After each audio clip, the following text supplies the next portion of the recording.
You sure? Yes.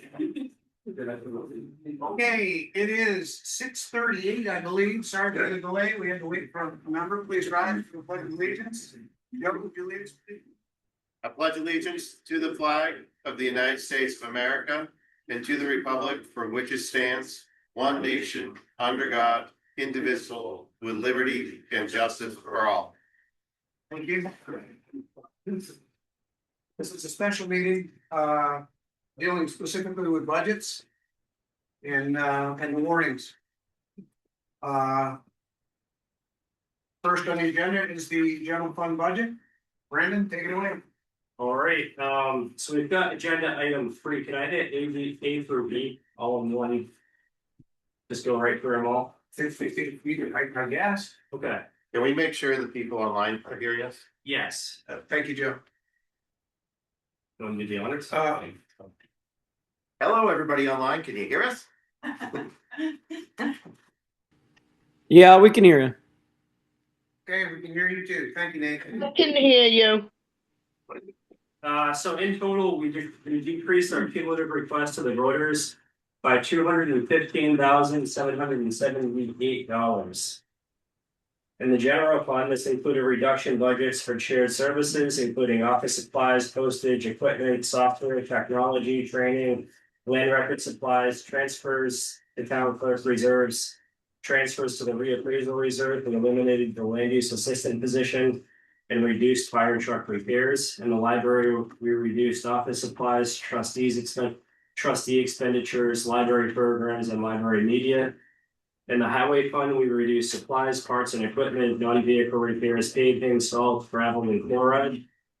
For the capital plans, we reduced the highway motorized equipment fund by $142,000. We reduced the fire truck replacement plan by $25,000, and 100% eliminated technology replacements. We are also not proposing that we send the 3 nonprofit article requests back to voters this year. So the total cumulative proposed reduction budget is $215,000 less. At the budget committee meeting, there was some concerns raised about capital plan articles, and I was requested to get a legal opinion. The budget committee members' concerns suggested that the articles may not have fully satisfied voter clarity requirements under 17 VSA 2642 due to their reference to broader capital plans not fully incorporated into the warning. I did review this matter with the town attorney, who disagrees with that interpretation. The town attorney advised that warrant articles must be sufficiently clear and definite to inform voters of the matter being considered, but they may be stated in general terms and not required to include the full detail of supporting documents such as capital plans. In this case, the capital plans were discussed in multiple public meetings, including a duly warned public hearing, and were unanimously approved by the Selectboard. The plans were made readily available to the public at the town office and online, with options to have copies mailed to them upon request. These efforts ensured that voters had access to comprehensive information beyond the warning itself. Based on this, the town attorney believes the articles met legal standards. That's all I have. So we open up the. If I may, I have a comment to add to what Mr. Dolan just stated. Yes. At the last select board meeting on March 23rd, a citizen made the following statement, and I quote, "I read VLCT's guidance for noticing municipal articles and also noticing of budgets. They have guidance which we're not following and we need to. When the taxpayer is asked to commit to a capital plan for a duration of 5 or longer years, very specific wording has to be included. That's one of the reasons it was a no vote, and we discussed it very briefly at the last budget meeting. The citizens, the residents, the voters have to approve capital planning over 5 years, and specific language has to be posted when they make that choice on the ballot. You can warn and introduce special articles if it's to pay for the same thing you wanted to pay for the capital plan. That's frowned upon too," end quote. I was deeply concerned by these accusations and so did a fair bit of research on my own. I read every one of VLCT's resource documents on capital planning and how to properly warn town meeting articles. I was unable to find anything that seemed to correlate with the citizen statements, so I reached out to VLCT's finance expert Marguerite Ladd and asked for help. I sent the meeting transcript, links to the full capital plan as it is laid out on the town's website, and a link to the town report with reference to the town meeting website. A link to the town report with reference to the town meeting warning, which contained the exact wording of the articles requesting funding for the capital plan. Ms. Ladd sent my packet to both a colleague of hers, as well as to Carl Anbeer, staff attorney in the Municipal Assistance Center. To make a long conversation short, the consensus was that neither the select board nor the town manager did anything that was not in accordance with Vermont law. The capital plan was properly adopted by the select board following the requisite public hearing.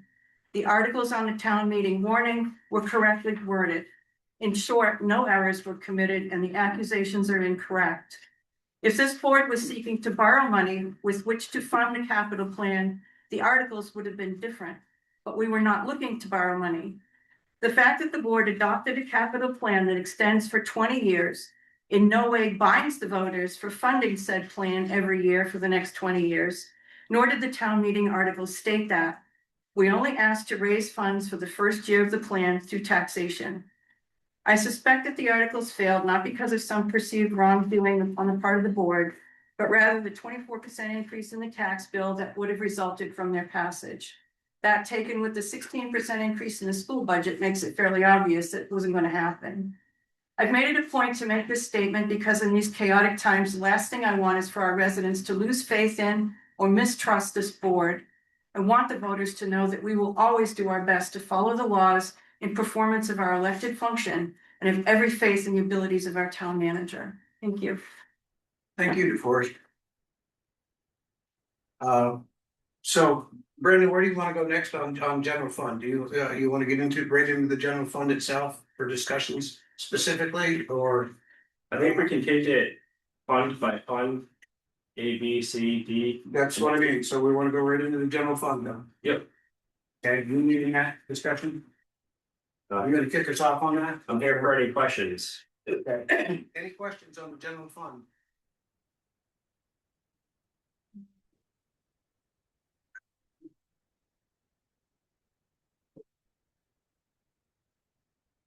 Joe? I'll have my questions after we go through all of it. This new budget that was just put here is new to me. I didn't do my homework on it, so I want to see where all of it is and where it can or comes in with the one that was emailed out with our packets. Okay, so you're talking about the tax rate? All of it, just in general, just to kind of go through. I haven't really had a chance to go through all those documents, so if somebody wants to, you know. I think we can walk through this and see where the changes were from what we had on this, but I also don't want to bog us down on line by line of where the changes are. But just going through real quick, I noticed that there are some differences in here. So I'm sure I'll have questions after we go through everything. Well, I'm trying to get a starting point. You're not helping. Okay, I'll go. So what do you want from us?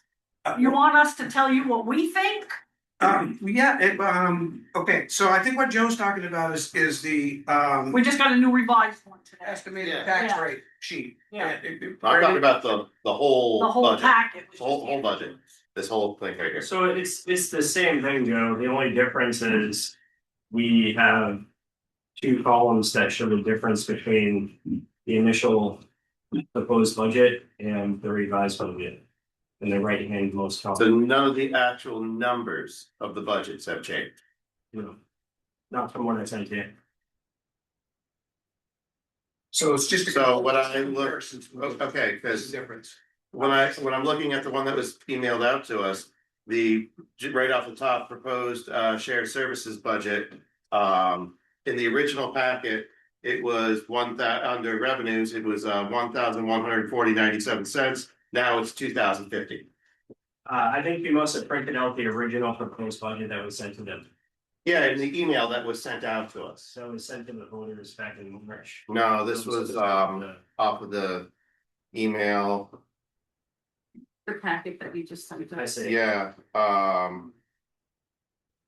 I'll give you the date of it here, just for the clarity on it, please. This was from the email on April 6th. FY 27 budget, in the email packet. 04-0, and it's ...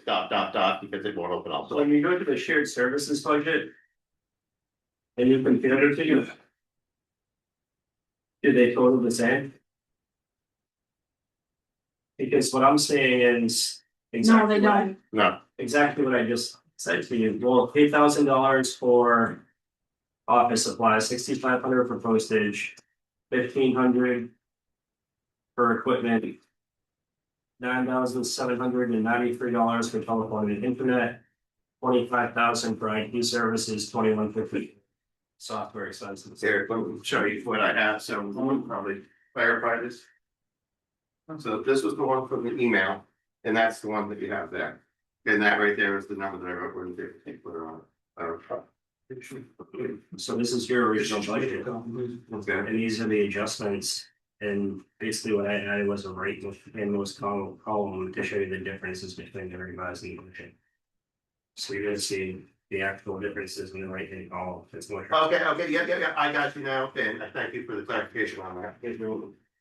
I have a question. Yeah. You had said something about completely eliminating IT something. Could you go through that again? So we decided to carry. Because I'm not seeing it on here. Yes, There's so something the about- technology capital plan that we proposed in March, we're not bringing it forward again this year. Okay, Thank you. We're not proposing to, the select board can decide whether to do that or not. so basically what I'm seeing is a little bit from here and a little bit from here and a little bit from here. Yes. Across all the departments has added up to the reduction of $215,000. Yes, Nothing drastic from any particular department. Nope. Unfortunately, it always ends up being repairs, maintenance and supplies that gets cut, but I just want to make sure I understand. we Basically, did cut a position too, we cut the land use assistant position. had that actually been created? Was there anybody occupying that position or was that just a proposed? It was proposed, Gotcha. we had not hired anyone yet. Okay, thank So you. that money was still technically sitting in the funds and hadn't been sent out, right? Oh, sorry. What was that question again? So that, Go ahead. oh, sorry, Mr. J. Go ahead, Jim. So that money for that position of the land use administrator assistant hadn't actually been sent out anywhere. It was still sitting in the accounts ready to go if somebody was hired for it, correct? Well, it's a budget that doesn't start until July 1st. It wasn't, it was new in the budget. So that was a new one, okay. Yeah. Can you tell I'm new on this board? No. Wages, compensation, anything like that been cut anywhere? No. Thank you. Any other questions for the board, Kelly? I do. Does the fire and emergency service budget come under the general fund or is that a different art? General fund. Okay, I guess I got questions there. Okay. Okay. It's showing here that we gave the fire department more money, but you have 0% difference. It's a difference between the FY 27 revised budget and our new proposed budget, so I'm not proposing any differences Okay. there. I guess my question would be.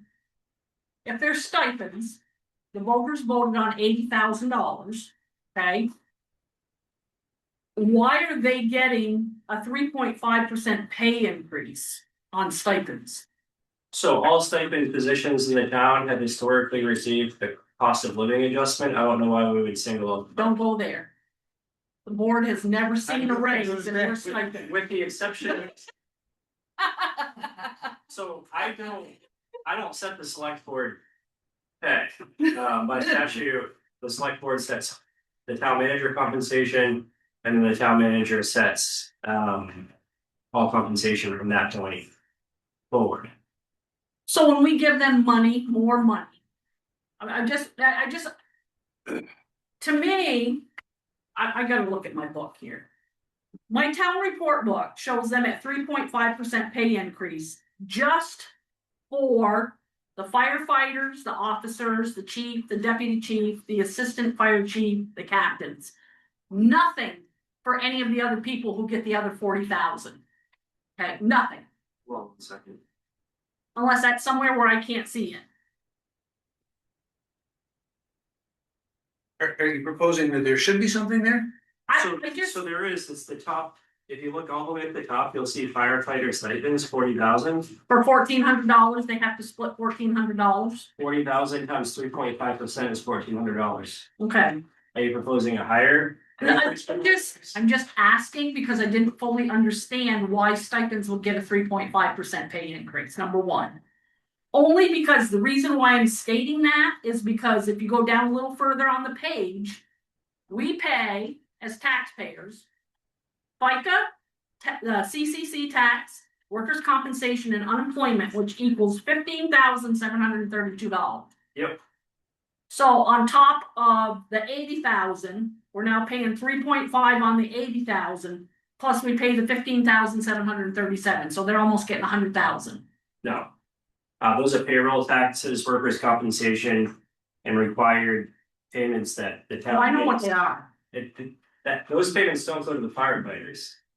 No, I know they go to pay for. Those You know what they're for? taxes that, so the $80,000 in stipends is directly for the firefighters and the. Yeah, but we as taxpayers are paying this to the state and the government. Yes. Okay. And it's not, it's mandatory. Oh, I know it is. We don't have any. Well, I just want to make sure that the people understand that the fire people not only get the 80,000 plus the 3.5, plus we're paying their other stuff. Well, that's required as an employer. Yeah. I'm gonna jump in here. With a question. This was an article that was approved last year Correct. to pay that $80,000 in stipends, correct? Yes, it was. So the voters voted on. For the 80,000, but we're giving them more money this year. But as he just said, that when you have stipends and there may be payroll taxes involved in some of that stuff. Yeah. You accepted that when you voted for that. It's like hiring a man for the highway department. If you hire a man for the highway department, it comes in. We're probably gonna get it presented to us with a full total. Yeah. And that might not have happened here, but you're still gonna be responsible Yeah. for those. So I understand that. those- But I was just curious about the 3.5% pay increase on the stipend. Oh, okay. And one other thing is the stipends, if we all remember, there's a formula for that and how that gets paid out. That's not just, everybody goes to the show and gets a Oh, I know. same amount of money. Yeah, So there is a formula. based on the calls. I know how that. Right, so, I believe each firefighter gets an average of between $1,500 and $2,000 on average across all firefighters in town. Which equates to $20 per call. That's what it worked out to for the first 6 months there was just under $20 per call. that's pretty cheap. I would agree with you. Hell, I'll donate my $500 to the sun and pay to them, pay more than I did. So what is a 3.5% increase on the $20 per call? Like, what are we talking about here in terms of dollars? So a 3.5% increase. Now they'll get 70 cents. Can we give them So more? like, they'll go from $20 per call to $20.70 per call. I'd like to address this, Mr. Chair, if I can. Yes, sir. Chief. Does the owl pick me up here, or do you want me to go to the podium? Go the- Voting, please.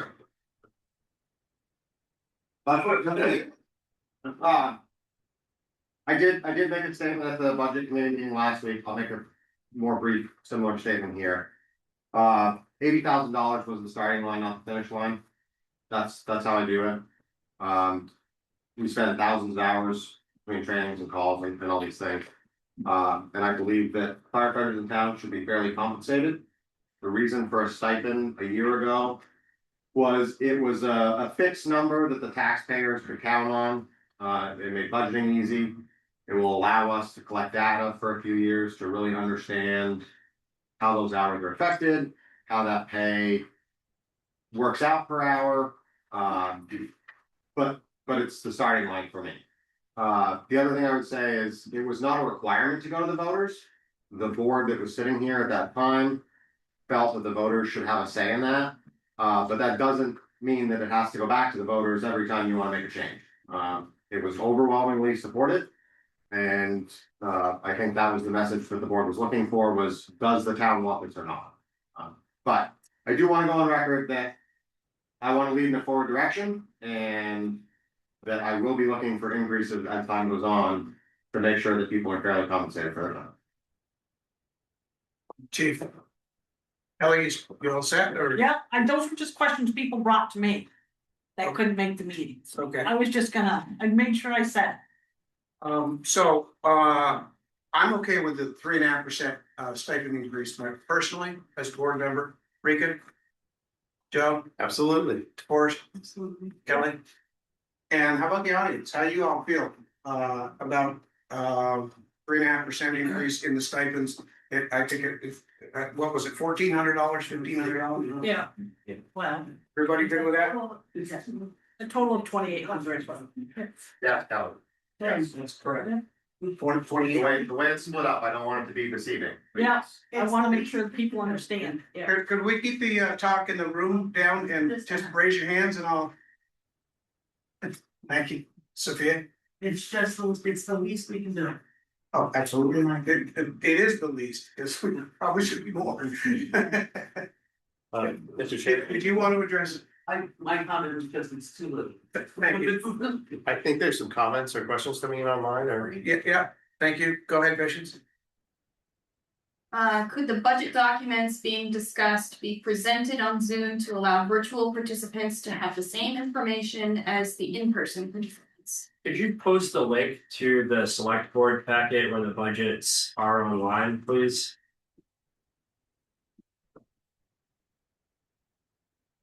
And that packet, does it have the updated document ready? It does. Oh, it does? Okay.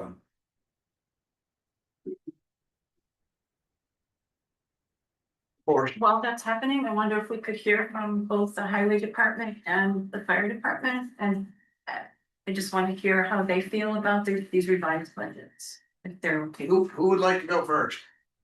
Highway? you want to go into the highway budget now, or we put on general fund? Well, that's just a general question of Okay. how do you feel about the cuts that are being proposed to your budget? It's a loading question. Hard to other people. Gotcha. Patience with that as well. Just allow it. I've logged in on Zoom on my other computer, then I'm gonna share my screen and put the budget up. Before we get into that, I think there were two others that came before us. My apologies. We all going well. Jacob Chase, no elected officials should be paid. I believe that creates a conflict of interest. Do they represent the people that voted for them, or do they represent the town paying them? I've never heard that question or considered that point. As long as I've been around, there just was a stipend. I don't know where that ever came from. This board gets $500 a year, which, trust me, doesn't come anywhere close to covering even the gas cost to get here for a meeting in a year. Anyway, and it's only, I think it's only this board that gets that stipend. You're talking about, if you're talking about the fire departments, again, that's a stipend that was voted on by the voters and approved by the voters. I guess I'd also say that there's no conflict of interest there. According to the conflict of interest policy, based on the fact that they're not making decisions that would increase their own pay. They don't get to do that. So, right, so there's no conflict there. It actually wasn't one, it just said, where are the previous chats? All set with the online comments? Believe so. Okay, and we'll go to Ray for the question that Forrest asked. How do I feel about the budget cuts? I think because of the vote, it was necessary to show that we're trying to recognize that we voted down. I thought the original budget was, we worked hard on it, and that 2.2% increase, I didn't think it was atrocious. I thought it was well below the MCI, which is municipal cost index, which is 3.5% to 5%. I'm worried about going over budget. I'm terrified of going over budget. But if things break down, we have to fix them. It's not, there's nothing, I can't control the weather, and I can't control overtime to an extent. I don't know how to answer. Yes, I mean, I guess my concern is always when we make these kind of cuts, it goes to repairs and supplies. And knowing that the capital plan was voted down, that now that puts our lineup of vehicles in jeopardy. Yeah. And maybe having to keep them longer than we had hoped. Yeah. And with a cut to the repair budget, are we setting ourselves up for intended consequences? The unintended consequences are gonna be at the end of the year, we're gonna figure out what not to buy somewhere else to cover the overrun on the repairs and supplies, just like this year. It just gets deeper and deeper. Thank you.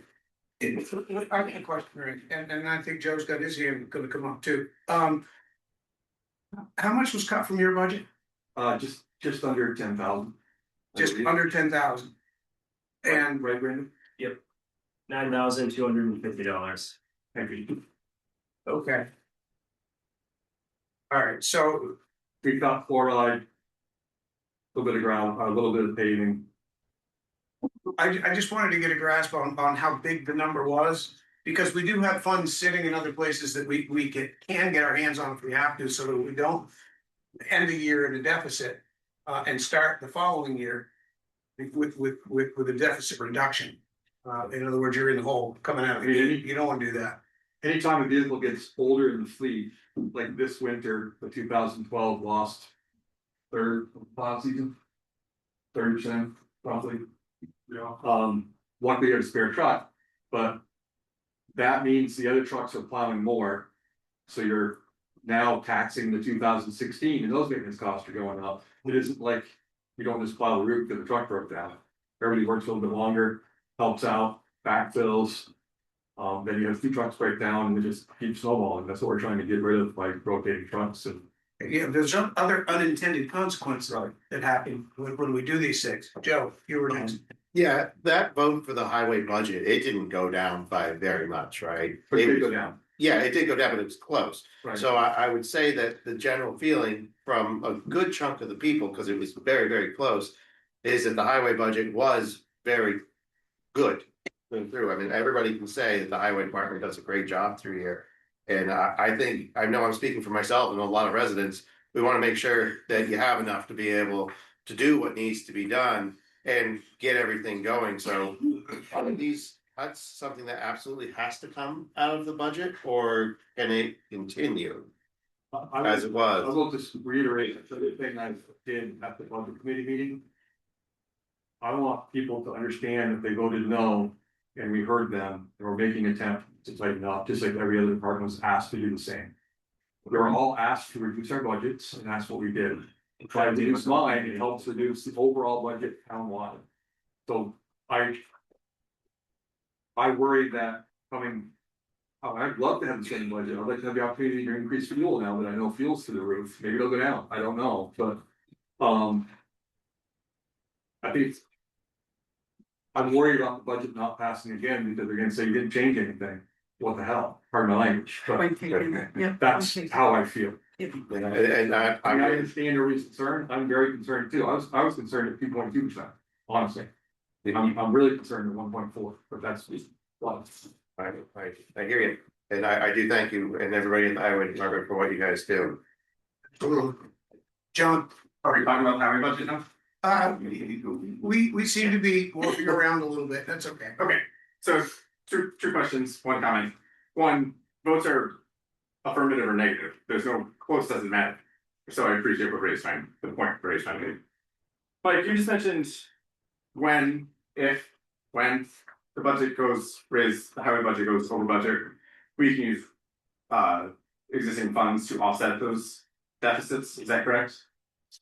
We have a rainy day account that has close to $100,000 and it's supposed to be 10%. Are we putting any money into the rainy day Well, account? that was the next place I was going is. Because it doesn't appear that we are, so if we are I know. cutting the budget and anticipating going over the budget and not refilling the rainy day funds. We're digging ourselves a deeper hole here. Well, I would disagree that we're actually digging ourselves a deeper hole. But you're right, we have to address that, rainy day account's supposed to be 10%. And we have not been keeping up with that for how long? 4 or 5 years, 6 years, I mean, It's never been contributed to since I've been here. well, that's almost 7 years.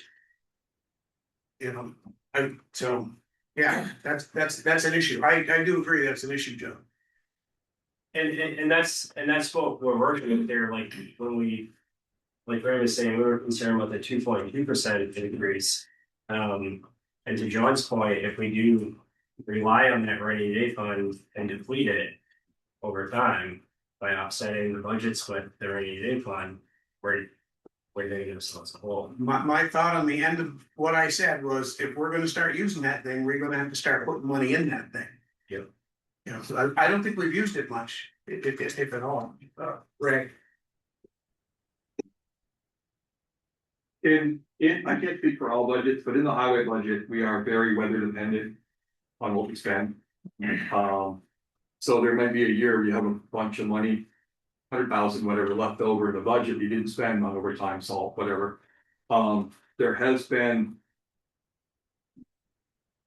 In the past, there has been a thought by the past boards to use that fund balance to pay down the budget every year. So like last year, how much was it? $100,000, $102,000 in fund balance went into the budget to lower the budget. So this year, you look at it, and I say it's a 2.2% increase over what I asked for last year, but actually the tax need was 8%. And that's because that 100,000, let's say I had $1 million, I took it down to 900,000, or the town, the board did, with fund balance. The next year, you still need to pay $1 million to run the department. So you automatically have $100,000 increase. So that's something that I've really been trying to work with Brandon on getting rid of. If I look back in the last 7 years and I can recoup all the money that was used in fund balance to temporarily pay down the budget, we probably could have bought a new fire truck or a new dump truck. You know, it's easily over $200,000 that's been spent out of fund balance. Yes, I would recommend. Could be 2 dump trucks, probably 400,000 in the business stretch. I would say 2 dump trucks. Yeah, and that's in 7 years. So there's such a fear of raising the taxes, like having a 3% increase, that you want the knee-jerk reaction is, what can we do? The answer usually is use fund balance. My recommendation is take the fund balance, leave some in there, try to leave 10% in there. If you have a nasty winter, or costs go through the roof, you still have a fund balance to rely on, maybe 5-10%. If you get over that amount, start dumping that fund balance into the reserves, either one. We can divide it 50-50 or whatever. We can start helping build that up. It's just a slippery slope. It's like not having your budget high enough and requiring the use of rainy day funds, you know. I remember the rainy day fund was, we got over 400,000. Now it's, we got 100,000. It's getting scary. It's gonna rain. And you know that if we have a major flood again in this town and we lose a lot of infrastructure, we have to pay cash. We have to borrow money and pay cash and wait for the money to come back from the federal government if it happens for FEMA. That's the rainy day fund is, and my name, to me, that's what it's for. So that's just my word. I'm just a highway guy, so I'm not a budget guy, but that's my opinion.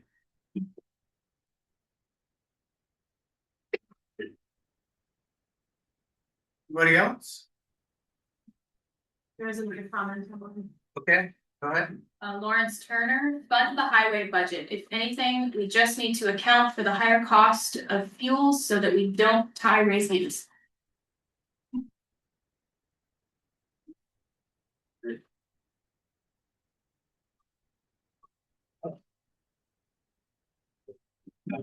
Looks like we have another hand up online.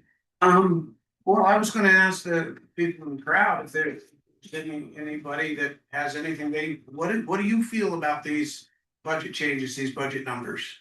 Sophia? Absolutely. So Sophia Loftus Kaiser, so I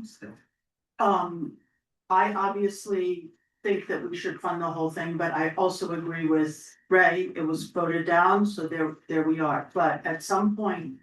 It's gonna be very painful if we have a flood. As Ray said, if we have to wait for FEMA, I think FEMA has been gutted, so I'm not quite sure if we'll get money, so I just want us to be aware. As far as I understand, the thinking is that states have to deal with their own. Disasters, which is very different than what we're used to, like when we had that huge fund, if that happened now. It would be very, very painful. I'm pretty certain, so. That's all I'm saying. Anybody else? Can I respond to that? Yes. In the case that did happen, you're right, it would, we have a police chief search panel up there. They're still looking for him.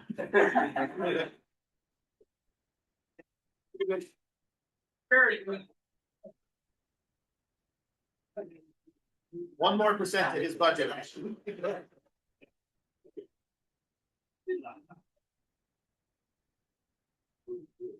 Sorry, sorry. Maybe you should go into comedy. All right, they're exiting that building. Sounded like I heard elephants up there. Well, there's 10 people, up there. You asked to respond, so you go ahead, if you remember where you I are. forgot. In the case we did have a disaster like that, we would need to, we would have to borrow money. That's just a model, until if the state, if there was a state program that we could get reimbursed through, we would borrow. And then maybe get reimbursed, I don't know exactly how the new structure works, but that's where it would be at.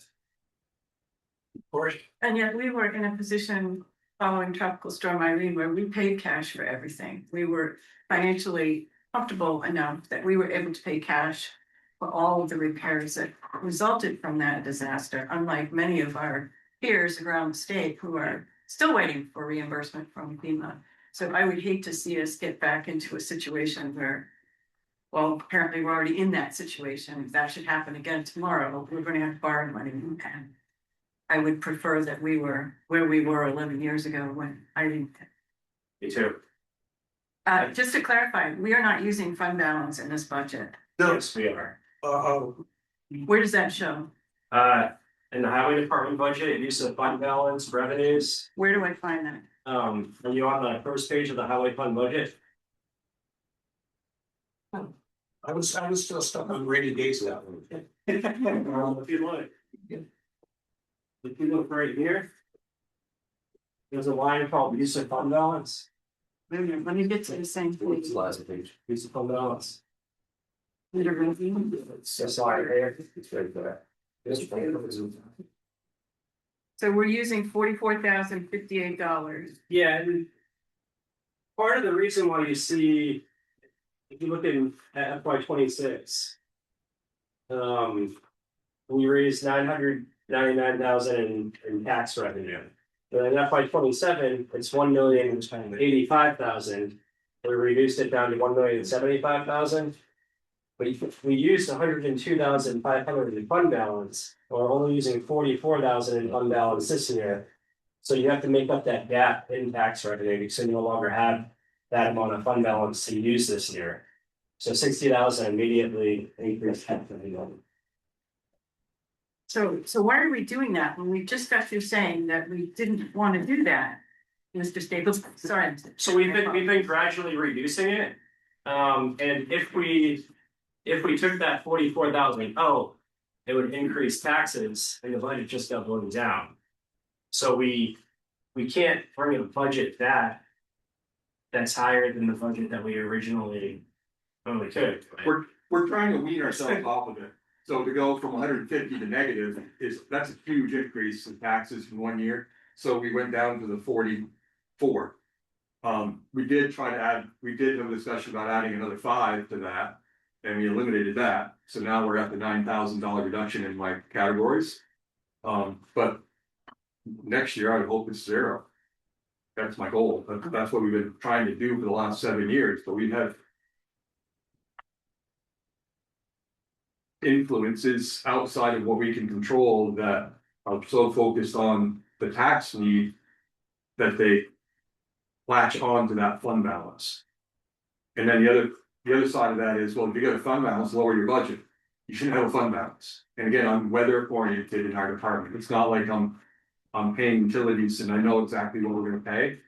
We have like this all the time. And I think when you have the low spot is when you squirrel money away. When you have a high spot, you get the money squirreled away to use. You know, that's helps you even it out. I haven't increased the budget greatly since I took over 7 years ago. I've been relatively flatlining it. I'm moving stuff around, but I'm moving the quantities from one to another, trying to figure out where to put the money to be more proactive than reactive. But other than that, we've been pretty stable.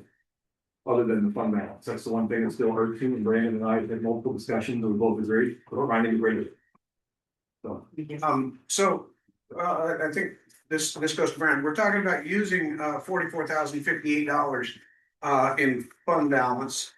Was there a greater fund balance than $44,000? And Yeah. what did we do with the rest of it? We're holding 30,000 as a contingency in the case that we had highway department budget overruns, like we have harder winter, there's a $30,000 contingency there. So if we do go over in repairs or in salt or in any of these line items here, there's a $30,000 contingency that can offset it. So we don't start the next year in a deficit position. That's a practice we've been using since 2022, I would say. And it stopped us from ever landing in the right. And I think we do the same in the general fund as well, correct? Yeah, we hold 30,000 in each fund. Okay, so something this board could be considering moving forward at the end of the year, when we reconcile is. If some of that fund balance doesn't get used, we start thinking about getting it into that rainy day fund. To get that built back up. I would strongly, just me personally, would like to see 10% of the budget stay in the fund balance, and then once you get past that, start, or 8%, whatever. So you have cash in here at 100,000 that stays in your fund balance if that happens, and then once you hit that, start throwing it in into the reserves. I didn't say the reserve, I said the rainy day fund. Okay. I mean, I know that's kind of a reserve, but that's supposed to be 10% of the general fund, if I remember the article correctly, and I don't think we're there. So. Or. I hate to admit I'm in the remedial group, but under revised highway department budget revenues, it says fund balance carryover was 20,000 in FY 25 and then has disappeared. Can you explain what that category is? That 20,000 should actually be one line item down. We changed account numbers and number it. So that was the use of fund balance, I believe, in the fund. So the 20,000 belongs in the use of fund balance. Correct. So what is the line fund balance carryover? That it just doesn't go away. Okay. Yeah. So this was just a typo thing. Yeah, I'll cut that up. Okay, thank you. Well, this, Brandon. Fund balance carryover would represent a surplus in the highway fund. Correct. So there has not been a surplus in the highway fund since FY 25. There has been, but we don't account for it in that line. So if the net revenue expense is 50,000, let's say, it gets applied to the next year's budget, and then the rest we hold $30,000 in another account for budget overruns. The accounting is just different. August. Dr. Murray. August Murray. Just real quick feedback, from the history lesson. When we met as a budget committee back in the fall, that group, did not recommend to decrement or decrease the highway budget. It was around, I think it was around 2.2s, maybe a little bit more or less. And in the recent meetings, there's been no real, strong public feedback about decreasing the highway budget. And so we actually, the consensus at the last meeting was that the 2.2 is probably fairly accurate in considering a couple of things that were discussed. There's a lot of fluctuation right now in fuel costs, as well as recently it was mentioned the sand and the gravel costs. So the only comment we made is that 2.2 is probably the right amount to affirm, but that there may need to be some rebalancing within his budget based on these recent, challenges with costs. So I just wanted to share that with you. Thank you. Ray, how much did you cut from the fuel? Do you remember? 5,000 comes to mind if I remember correctly. 5,000 alone, Rick, and fuel? From the highway. We didn't. Maybe not. We didn't, well, it went down from 2 years ago or a year ago, but. You didn't actually reduce it? We had 60, we went down to 55, but that was last fiscal year. Okay, you didn't reduce anything out of that this year, No, sir. but we did get an increase in cost this year. Or at least we're potentially looking at one. Yes. We have a contract that expires. Right now, we're paying a set fee, we're making out pretty good. How much more money in fuel would make you feel more comfortable this year? Is it possible? I don't know. I don't know. I mean, it's like take a dart, throw it at a board, if the thing was going like this, I mean. Very unstable. Okay, I think we're comfortable with the budget we're proposing. Okay. That's where otherwise getting out and moving stuff around. So what will happen is if I have a weak winter, and I don't spend as much on salt or overtime or parts for the trucks, like cutting edges and chains, then I would invest in topping the tank off. Like this year, I would highly recommend any fund balance I have, the first thing I'm gonna do is top that tank off under the contract at $2.98 a gallon. Sure. That's the highest priority in my book. Absolutely. Good job. So, anything else on the highway fund? Any other questions, comments, concerns? Are we able to revisit the highway fund after the special articles discussion? We can, sure. Yeah, I'm not shutting any of it down. I just wanna make sure we talk about everything. General fund, anything there? Anybody wants to get into? I know I've seen the fire department cut repairs, we can't put that back in, do we really have to cut the fire department? $1,500, really? I think we need to demonstrate to the voters that voted the budget down, that we made reductions in the budget in good faith. We can look at it, I think we run it this year, we revisit it in FY 28, we look at our projections, and we go from there. I don't like it. My thought. I don't like it either. We need to. Echo Ray and Brandon in that we're in this together. Yeah, I know. Put it down. But the We all equipment's not new, it's. I would say that I'm more concerned if we can't replace the truck that needs to be replaced. Yeah. Because the estimate to repair that. If it does finally stop working is between $16,000 and $17,000. You wanna get into capital plans? Sure. Okay. So I've been kind of back and forth on whether we should borrow or whether we should proceed with the revised capital plan. Do we have any printed materials on the capital plan? Sorry. It's the same one that I printed at the last meeting. And you can also go on your iPad, go to the last meeting. The last regular meeting, and click on the packet, and you'll be able to get to the capital plan. Is that the same document that you have in our current packet? It's in packet, it's in current packet. We have one for fire apparatus replacement Yes. plan and then a capital equipment replacement plan. Yes. Alright. Alright, so. Can everybody see the screen? I can certainly inform how we want to usually look at this on a meeting. You can see that it's there, they can't read it. No, me either. Do you guys want to stand up and gather? I've got our screens? I just want to make sure everybody can see this. I don't that you're welcome. This is coming. I've been.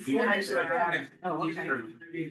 You guys see the information, is the one you want to stand up and we go, Kelly? I didn't care. Hey, guys, wonder if you want a better view.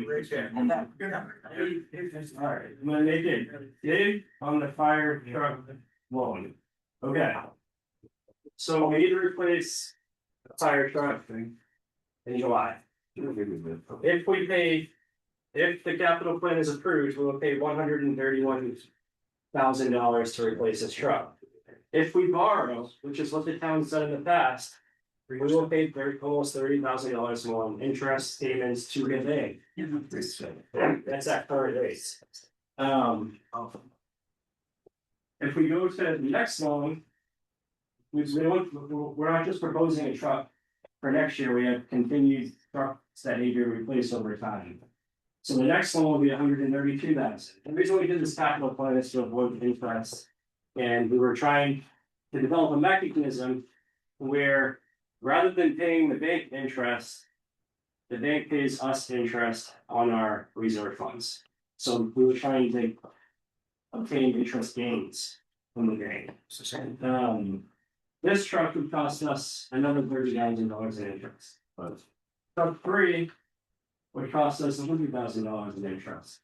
Truck 4 would cost $148,000 in interest. This is all money, taxpayer money that is leaving the town and going to the bank. Now let's go to the highway department. Let's go to the capital plan again. These are the 2 trucks that we need to replace this year. $52,800 in interest. Next year, we have more trucks to replace, $30,000 in interest. I have heard an argument that there's a program out there that for 2%. Just give me that. No, you can't. You asked me for that permission. What's that? You asked me for that permission. Yeah, that's okay, yeah. So anyways, I'll give it to you. sort of get the picture here that, we've been paying a lot of money in interest over the years, and we were trying to keep those interest payments within the town.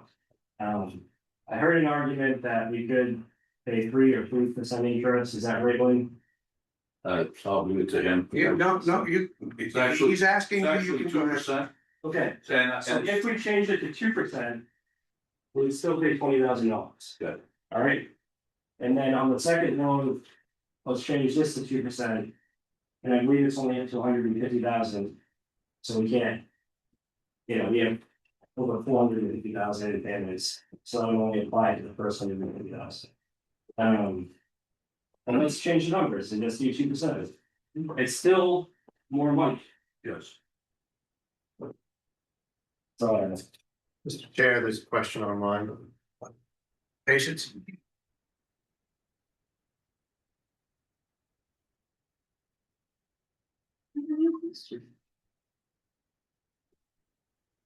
I think it's your question. Michael Creighton, the budget was shot down by the voters. They clearly stated reduction needs to happen. You can't just add the money back into the budget and expect it to pass again, in my opinion.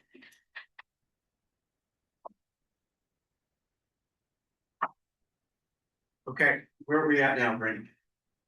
Public comment? Okey dokey. Public comment, Sophia. Hearing somebody's phone buzz. I just wanna add to what Brandon said, so it's not just saved interest. It's also that if you look and we buy the first 2 trucks. You have that principal being paid over multiple years. When we get to the next year with the next loan, now we've got 64,000 plus 36,000 plus the interest that we're paying. And then when we get to the next truck, now we're paying in 29, now we're adding 42,000 in principal. Or the payments that we have to make plus the interest. And then when we get to, I think it's on the fire truck side, where when we have to buy the $600,000 truck. We're gonna be blown out of the water if we're not saving for it. So, and again, these aren't put together, but if you think about all the money on each year that he's got. It's going to cost us we're gonna have to be adding what's a lot more taxes by year 28 to be able to cover all of this. That's all I just wanted to add. Thank you. Anybody else? Who's next? Who's first? Steve? This would be nothing, but we'll feel about that's fine. Borrowed money isn't. The way this is explained, this is prudent, this is financial planning, this is keeping a good pocketbook. Borrowing the money and giving it to the bank does not make any sense. I don't think that we're being financially responsible going away from the capital plan. I know there's contingency of people in town that feel otherwise, but facts are facts here. I've been trying to understand everyone's thinking, and I know the tax rate we don't want the tax rate to go up, but a little bit now is a lot easier to take than a lot later. As she just said, you know, what happens when we have to take and buy that fire truck and it's hundreds and hundreds of thousands of dollars? The capital plans just make plain sense.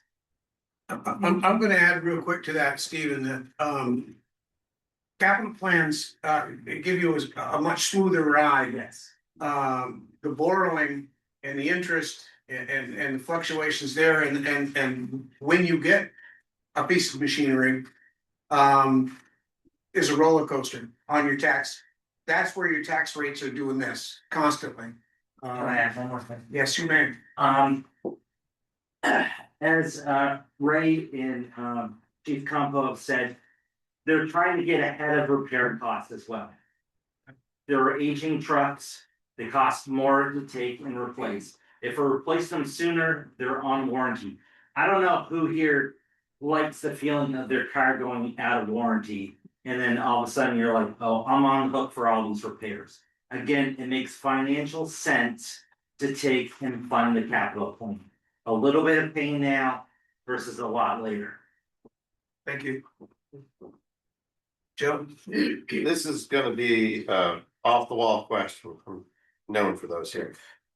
When you buy a vehicle, you can get a warranty with it, and then magically somewhere, somehow, your number gets out there and you get asked for extended warranties by many phone calls. I know we've all gotten them.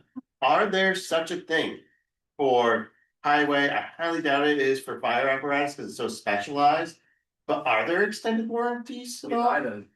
You do already get them on that? Yeah, so, and typically, like with our grader, for example, we took out a 5-year note and we strategically purchased a 7-year maintenance plan. So that when we traded it in at year 5, we're selling it with a 2-year warranty, increasing the residual value of that piece of equipment. It made it more attractive, but again, the capital plan went down. The initial one, which was gonna save us almost, I think it was well over $2 million, that went down. It pushed the grader out another year. So now when we sell it, it'll have 1 year left of the warranty, and the residual value would be a little less. I think back in 2020, when I first got here, Ray, the grader was voted down in 2019. We brought it back in 2020. We lost $75,000 in 1 year. So this stuff is sensitive. When we went through the financial analytics for this plan, it was in the best interest of the town. That's the only thing that led this capital plan. There's no benefit to anybody that operates this equipment to receive these new shiny pieces of equipment that I've heard in the community. There's no personal benefit to it. It's literally in the best interest of the town from a financial perspective. I guess that's all I have. Great. The capital plan does make sense. The funding of the capital plan is, I think, where everybody's hung up. First, right now, we know we need equipment to run the town, regardless of age or whatever. You know you need equipment, and you know it doesn't last forever. You can debate what year to change the equipment. You can get into all those numbers and run that math and let the math decide. That's what I would recommend. What the curve is. but you know, eventually you have to replace trucks, you have to replace. And everything wears out. Right now, the way we're doing it, it's like me going to the grocery store to buy my groceries for the week. And I don't have the $250. So I pull out my credit card because it's cheaper. I don't have a payment. So I pay with the credit card. I go home and I got $250 for the groceries and I do the same thing next week. My payment comes in from the credit card and I start having to pay it plus the interest. Was it cheaper to put it on the credit card because I didn't have the cash? That's exactly what we're doing with this equipment. We're borrowing every single time to buy something we know we have to buy. It just blows my mind that we haven't done this in the past.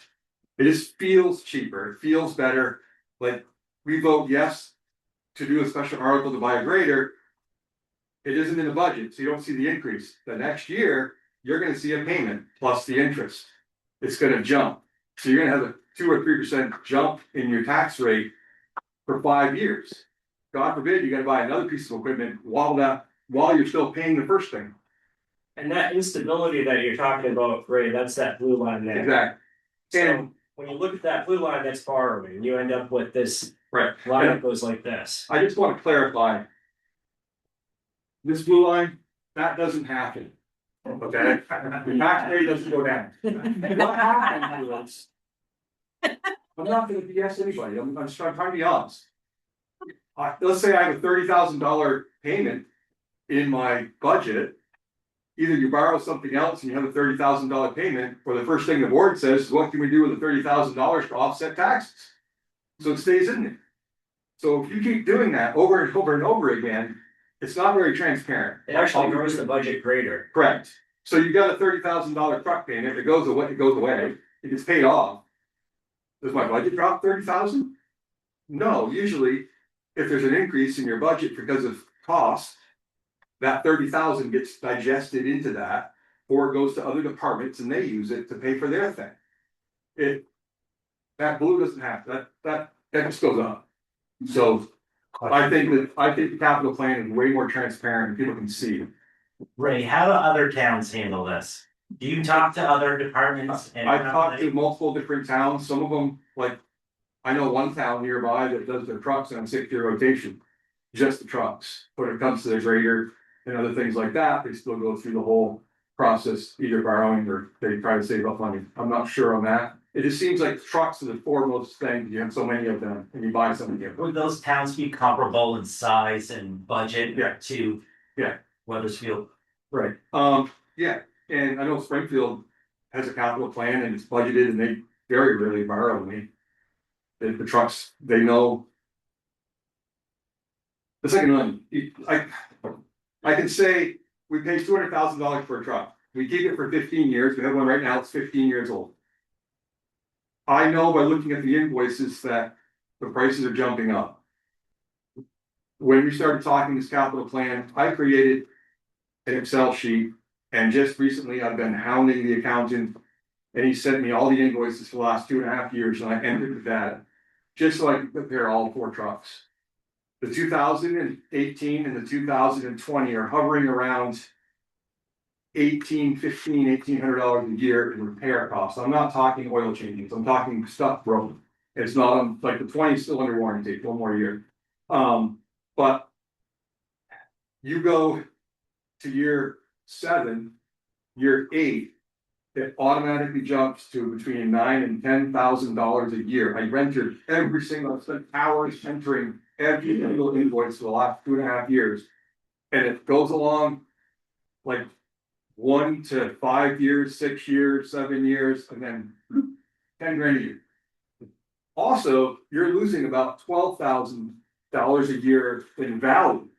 So there's $22,000 a year that you could be dumping into your capital plan. That's not even figured in what we're asking for money, because you can't. That's a lot of money. And also, we buy equipment. The grader is a perfect example. If we buy $600,000 piece of equipment for $500,000 or $475,000, we use it for 5 years, and we get $300,000 and $275,000 back. How much did you pay over 5 years for that $475,000 investment? When it really shows up The second time you just drop. Or that piece of equipment, if I pay 200,000 for something and I get 75,000 back, it costs $125,000 to run that piece of equipment in tax dollars. I haven't gotten rid of the value of that truck. The next time.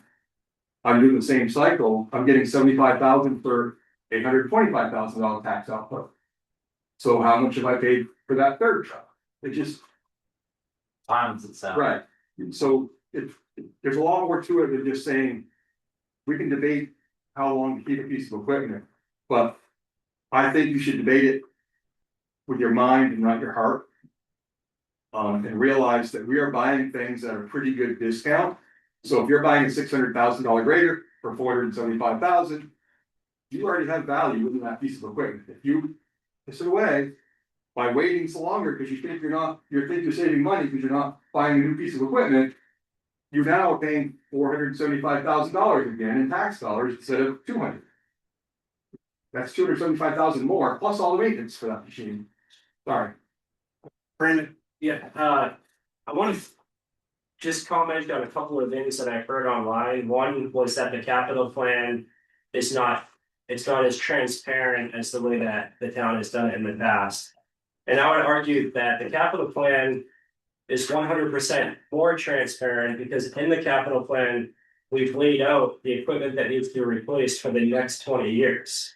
In the past, the town would be like, oh, we need to replace a grader this year, and it would be this sudden move to replace a grader. But the town didn't know if there was more equipment to replace and when in the future. Now the town knows exactly when the Ford pickup truck needs to be replaced, or the John Deere loader rebuild that's scheduled in FY31. All of this stuff is laid out for the next 20 years. Also in the capital plan, the withdrawals to purchase this truck align with the replacements schedule for this equipment. So the town knows exactly when there's going to be a withdrawal and when.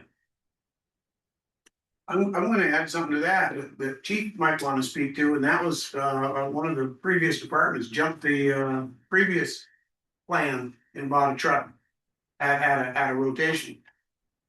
Messed everything up. Which truck are you referring to? There was a Scotty that bought a truck out of the planned rotation. Not the ladder, but the end. No, not the latter. I mean, it did, but. At the time, West Weathersfield was even on board with that because of the amount of money the town was spending on maintenance costs for that truck, but yes. West Weathersfield ended up keeping a truck significantly longer so that we could get rid of that problem child in 2012. Okay. Sophia had her hand up real quick. I just want to mention that we're talking about the capital plan. But this article is actually not the full capital plan. It's kind of like, when you read it, it is a modified, so we're only talking about this year. Because everybody said, oh, no, understanding the capital plan with everything else that we have going on with reassessments and everything else. When we met as a budget team, first of all, we talked about there being 3 potential options. The full capital plan is not even a potential for this year, but Brandon has put in, that we're putting in the 75,000, which is less than was originally suggested. So the tax burden should not be as great. Yeah. Correct me if I'm wrong. That is correct. The proposed articles that the town attorney and I came up with today is Article 3, shall the voters of the town of Weathersfield raise and appropriate the sum of 75,000 to fund the fire apparatus acquisition reserve fund for the purpose of purchasing a replacement truck for the fire department's 2004 F-350 brush vehicle. This action will reduce long-term costs to taxpayers by avoiding interest associated with borrowing and by generating interest earnings within the reserve fund. The total estimated savings compared to borrowing is $374,000. Then, in Article 4, we would also ask the voters to vote in the event Article 3 does not pass. Shall the voters of the town of Weathersfield authorize the select board to borrow a sum not to exceed $90,000 for a term not to exceed 5 years for the purpose of purchasing a replacement truck? And then with the net difference paid for with our existing reserve funds. If I may, I don't think you can do that. The town attorney approved it today. I don't think it's a good idea. I understand you approved it, but we've had those conversations before, because you're putting the same kind of thing up twice. Yeah. And you struggle with where you're gonna, what do I vote for here? And you're split, you might be splitting the vote too. It could cause another problem. I don't know. John, I saw you raise your hand over there. I have a question on the capital plan articles. I'm struggling to understand the logic, and I'm hoping the board can explain. Why would we potentially put an article forward to borrow upwards of $300,000 or pay upwards of $300,000 in interest when nickel and diming the budget, cutting the salt budget by $1,000, cutting $100 from the clerk training budget? If we're going to spend the money on unnecessarily spend the money on interest, shouldn't we fully fund the budget as it was originally presented? You wanna take that? Josh? I would actually back to capital. Go ahead, John. I would hope the board could take that question, because ultimately you all are the ones adopting and approving the budget in the art. Yeah, but I do that based on knowledge that I may not have at this point in time. So, Josh, I was gonna go back to capital plan, if you wanna address John first, so respect. anybody wanna respond to John on that? Anybody? The town people voted down the budget. We're responding to what the town taxpayers said when they voted on the articles in the last time. But we're going back now and saying, we're gonna cut $100 in town clerk training, but we're gonna unnecessarily spend $308,000 in interest. I don't put those two thoughts together. Yeah, that's not working for me. I don't understand the connection. Brandon just laid out where we're gonna spend $308,000 in interest on fire department acquisitions. Correct? Yeah, so I think what John's saying here is that we made budget adjustments in the general fund and the highway fund. Why would we not move forward with the capital plan and borrow money and pay $374,000 more if we put an article out there to the voters to borrow money? Is that right? Right. Why aren't we if we're going to pay interest that we don't need to pay, why don't we fully fund the budget as it was presented by the staff? Because the taxpayers said no. The taxpayer said no to the budget when it included the capital plan. But those were separate articles. Well, And they voted them all down. Agreed. I understand what you're saying. Why do we even have articles 3 and 4 on here? Correct. When we're trying to get the full budgets passed, and I think that's a valid question. wait, our Article 3 does not borrow money. No. No, Article 4 does. But that's what I disagree with. I don't think you put an article on to fund a capital plan and avoid interest and then follow it just in case that one doesn't pass. I don't support doing that. I really don't. I understand what you're doing. It was brought to us, to show what that would look like, and that's what that would look like. I asked for it. I asked to see what it looks like, but I didn't know they were, I envisioned two separate sheets. One that sat here like this, that said, this is the capital, one with the capital plan, and this one over here is one. Choice A or choice B, yeah. Okay, so you 3 and 4 are choice A and choice B. No, we're not, No. that's not the way we're thinking that, we were gonna see it. Yeah, that's all. I understand what you're doing. Yeah. Hang on just a second, if you would, chief. So in understanding that. Article 3 doesn't borrow money, it appropriates $75,000 in tax revenue. Which would then be in the budget. For the purpose of replacing a truck. Brush truck. And then it just explains that action will reduce long-term cost of taxpayers by avoiding interest in the amount of $374,000. And I'm not, that's a lot of interest on one truck, but anyway, our Article 4 is an article to borrow money. I think the decision from the board has to be, and this is why I didn't want to see it this way, but it's okay. Could we not have discussion in the gallery, please? That's a sidebar, please stop. So Article 4 is a spending using borrowing. Article 5, that's not borrowing, that's capital plan, Yes. right? Okay, so 3 and 5 are capital plan. Article 6, again, borrows money, correct? Yes. Okay, So Article 5 and 6 go together for the same equipment. And the interest associated with it is okay, the, can I finish what I was saying? Because I wanna make sure, you're okay, I understand what you're saying, but I think I'm trying to make it easy to understand.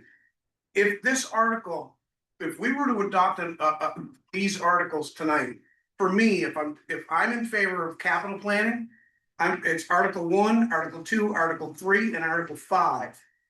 That's it. So you have 1, 2, 3, and 5 becomes 4. 4 and 6 go away. Okay, that's a capital plan.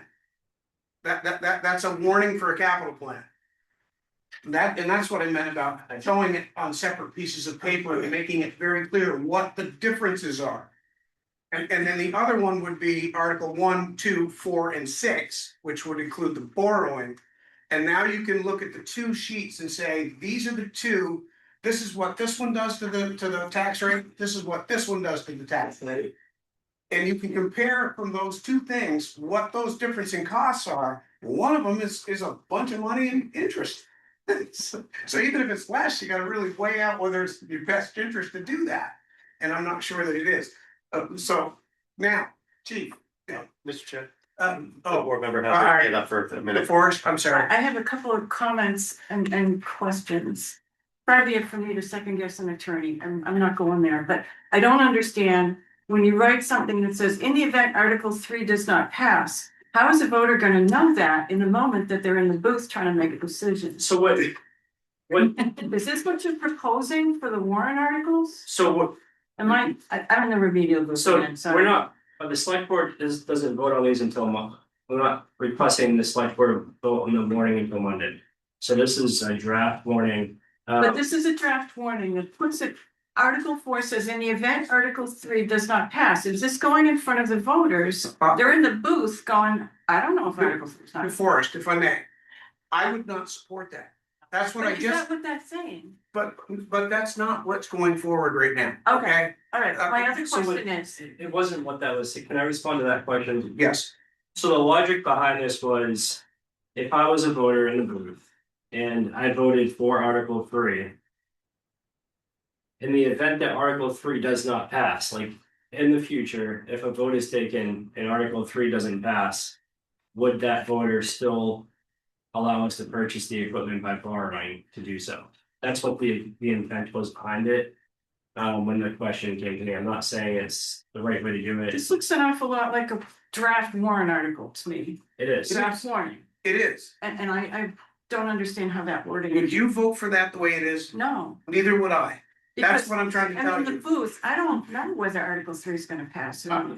So, okay, I don't wanna beat a dead horse, but Yeah. I'm not done yet. I don't understand the statement, the total estimated savings compared to borrowing is 374,118, and it says the same thing in Article 5. Over what period of time? It's Over the that term of the sentence capital. doesn't make sense. I saw that too. I think that's a 10-year. My third comment is, I think it speaks to what John is saying. The town voted down all the capital articles as well as the budgets. So here we are with revised budgets, and we're putting those same articles back on again. I think I'm in The same fear articles. of, we just told you we don't wanna spend any more money than we absolutely have to. Why are you coming back and asking us for more money on these special articles? That's my concern. And I will answer that one. If you don't do the capital plan, okay, 1, 2, 3, and is it 5? Yeah, 1, 2, 3, and 5. If you don't do that, then you have to do the other articles. 1, 2, 4, and In the 6. current mood of the taxpayers, are they gonna think in those terms? Don't misunderstand me, I am still 100% I don't behind. understand what you mean the by thinking capital that plan. terms. I'm sorry? I don't understand what you mean by thinking in those terms. I only want to give them one option or the other.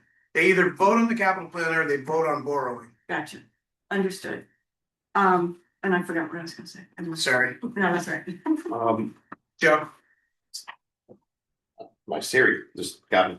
Sorry about that. So the way I read this, I see it as, okay, we have an option here to fund the vehicle, front loads, a reserve fund ready to go. It reads pretty clear to me, and if I was in the booth, I'd be able to figure that out pretty easy. Okay, Article 3. I want to go with Article 3. I'm voting for that. But when it goes down, or if it goes down, am I in favor of borrowing or am I not in favor of borrowing? It's pretty straightforward. They only would come into play if Article 3 went down. So would you vote yes for both? Yes. On my own, you could do however you feel like. Or Okay. so if you wanted to vote for if you know that it needs to come in and be repaired, and you feel like it needs to be repaired, if the article for the front loading of it is on there, and you want that to go through, and that's your opinion, and then the rest of the majority of the voters don't feel that way. Well, there's still that piece of equipment that has to be dealt with. So this whole plan goes down, the whole thing comes down, then we have to end up here again. And it was, Why not deal with it all at once? it was to stop another special town meeting, so like, Article 3 was, if the voters are in favor and they pass Article 3, Article 4 no longer applies, but it still gives people the option that may not want to do Article 3 to borrow. And I gotta say, in light of where everything went with, all the voting and stuff, I feel like the town people want some sort of option. I'm gonna cut you off. Where in Article 3 does it say if this article passes, Article 4 doesn't count? Where in that article does it say that? This is a draft article, so I'm giving the select board a starting point, Okay. right? So if I gave you guys a blank sheet of paper, is that what you would prefer? No. But So here's, this is a draft. okay, I I'm got not you. asking to be voted on. I got you. So your intent was to add that language to like Article My 3, intent was to review this with the select board tonight. which is what we're doing. So now I'm trying to understand how you make this work. So Because now we discuss whether this is the language we want, whether we want to revise it, add to it, remove it. as written, if every one of these articles ended up being a yes, and they might end up being yes by 2 votes or 200 votes, doesn't matter. But if all 6 of these articles come out yes, what are you gonna do? 3 So- and 5. So Where? It doesn't tell you that. Yeah, it does. In the event Article 3 does not pass, right there. Article 4, in the event Article 3 does not pass, shall the boards of the town of Weathersfield authorize it. So if it But I- does pass, it automatically negates Article 4. Gotcha. Yeah. Okay. Mr. Chair, we have questions online as well, Mr. Chair. Just to be clear, we could add a sentence to the end of 4 to say, if Article 3 passes, this article will not be implemented, or something, just so it's very clear. We had questions online. The gentleman's had his hand up for quite a while. We also don't have to put a borrowing article in there at all. Well, we don't have to put the capital plan on there, we can borrow. It's in draft form.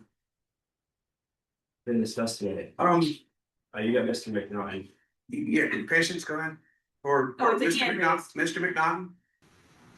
Hey, thanks, guys. I appreciate it. Hey, I think you sort of had the cart before the horse, right? What I'm confused as to right at the moment is where the board actually stands on the proposed budget or the capital plan, right? I think that how you warn it, that's after you figure out what the budget and the capital, whether you're going to stand behind the capital plan. I know I personally hope you adopt the capital plan because I think it's the smartest move forward, right? And I agree with what John said. Like, it makes absolutely no sense to nickel and dime and then spend significantly more funds just paying a bank in interest. But I think you've covered that enough. So I think I would love to hear sort of where the board is on the current budget proposal and whether what the board is thinking about the capital plan, because I think that's more important right now than how you're going to warn the budget, right? I think it's a lot more important about what the budget is. Thanks. Sophia? I just wanted to point out, I pulled up the two previous capital plan articles on my phone.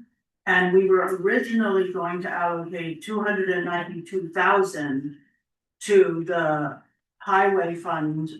And 100,000 to the fire apparatus, so this is significantly less money, this is a modified. To not borrow, is my understanding, so I just wanted to say what the original said. That is correct. So with Mr. McNaughton's suggestion, let's get a consensus of the board on where we might want to go. Kelly, gonna start with you. Borrow or capital plan? I'd like to stick with the capital plan. Forrest, Capital plan. Joe, I wanna let the voters speak on this. Rika, Capital plan. and I'm capital plan as well. So that moves the board in the direction of capital plan. And so, I think Joe Bublat was elected by the voters to give a decision. and he did, and it's a. I like this. I like this idea because it puts it right back into the people's lap because they want to make the decisions. I understand the financial aspects of a capital plan. It makes sense. Yes, I understand that completely. However, it didn't just fail by one or two. It downright flopped on its face. That's not, I wouldn't say that's entirely true. The fire capital plan was Very close. within 20 or so votes. John, Just, this is representative democracy. Joe, I think the voters chose you to be on the select board to make this, to take a stance and to represent the voters. You can't punt and say, well, I don't know, it's up to the voters. I'm That's not how saying, representative democracy works. I'm looking at this right here, and this is this draft proposal. It doesn't need a little bit of language work, yes. It's a really good way to be able to work this. It gives people the opportunity. Why wouldn't you want the people of the town to speak on this and have a way to go with it? Let me finish, sir, please. Also, if we go ahead and say we put the capital plan through and then it fails or it passes, well, let's just say hypothetically it fails. We're right back here again having to deal with articles. These equipment, it needs to be dealt with. Why would we want to delay that with more administrative BS? I don't think we're arguing that. My point is, the voters of the town of Weathersfield elected you to take a stance as a member of the select board. And that was being asked of you. Yes, and my stance is I would like to see this type of a draft go forward. That's where I'm at. I think the question was, what is your stance on the capital plan? Are you a yes on the capital plan or are you a no? You're in a pickle now. Yeah. The financial sense of the capital plan makes sense. Again, the voters said no. So I was voted here by the people to represent them. Everybody here, I get it. I completely understand where it needs to come from. So if the only article that's gonna come up at this point is the capital plan, then we're gonna put the capital plan forward. However, they need to know the other options of what's going to happen and what's gonna cost that. Yes, you've made it clear on the interest rates, but what about the tax rate? That's what people are looking at. It is going to go right through the roof if we borrow. I understand that. But what are these numbers gonna look like? Because people need to be educated on it with that. and that is exactly what it was I was asking for these to be two separate documents. One that represented the capital plan, one that represented. So we're still gonna have the two documents is what you're saying, or are we? But you're not, but only one of them goes forward. Okay, But you have to go into the town meeting with those two documents, so you can say, here. This is what you have. This is what it looks like, and if they don't want to do the capital plan, you're right, they're gonna say no, and we're back here doing it again. And then we have the other document. And so we come forward where with I'm that. coming from is I don't wanna see us have to waste time in administration on that. We need to get these things dealt with one way or another, and to me, it feels like the way that it can be achieved. To Forrest, you and I have been doing this for a long time. We've never seen anything like this in a warrant where it's it's basically, if this don't pass, this passes, or this. But there's some brilliant people in this room that Yeah. get it, and I'm gonna defer to their brilliance. Well, they both could come up, they both could come up now. And then The only thing I take issue is how much time is required to make that savings on interest? Over Okay, what period of time? if I may be recognized. Yes, Tyler, It's Tyler Harwell at the podium. And I think the majority of the board have the better part of this argument. It's specifically as it's been stated by the chairman of the board. It seems to me, first off, that you could put just a freestanding warrant article on the ballot authorizing the town of, was the town authorized to borrow X amount of money in the event they decide they need to buy a new dump truck or whatever the reason is. Not have a budget. And you're just asking for approval to borrow the money. Okay, and so the voter comes to the meeting, sees the article, says, yeah, okay, go ahead, borrow the money. You still have to budget for the interest payment on the money someplace. Yep. You have to have the money in the budget to cover that interest cost. All right? And so you have to budget, so that has to go somewhere into your financing in the budget. Maybe you don't borrow the money, then if the money is sitting there, what are you gonna do with it? On the other hand, you've got the potential somehow of funding your capital plan for replacement of equipment out of tax funds. So I don't see that there's any mischief involved in just putting them both out separately, or whichever one the board decides they want to advance to the voters. But it sounds to me like this idea of putting this fancy language into the warrant article that says if this doesn't pass, if you don't decide to go through door one, then would you prefer we go through door two? That sounds to me like some fancy footwork that the town's lawyer has suggested will fly in this event for tactical reasons, in order to persuade the voters that, hey, well, we've got this choice, maybe we shouldn't borrow the money. Maybe we should go along with the capital plan after all. And I think that as Mike has said, that's a complexity we ought to avoid. As speaking as one of your constituents, you can put them there, you can put them out there, and they from the point of view of your management of the town, they might strike you as being mutually exclusive. That doesn't mean that if you have the but you can have the authorization to go either course. Yeah. Okay.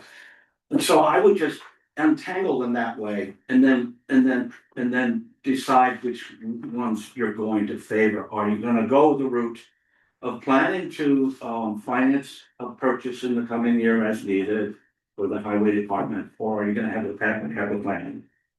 Then the other point I had in mind, it's a separate issue, but or concern in relation to the capital plan is this.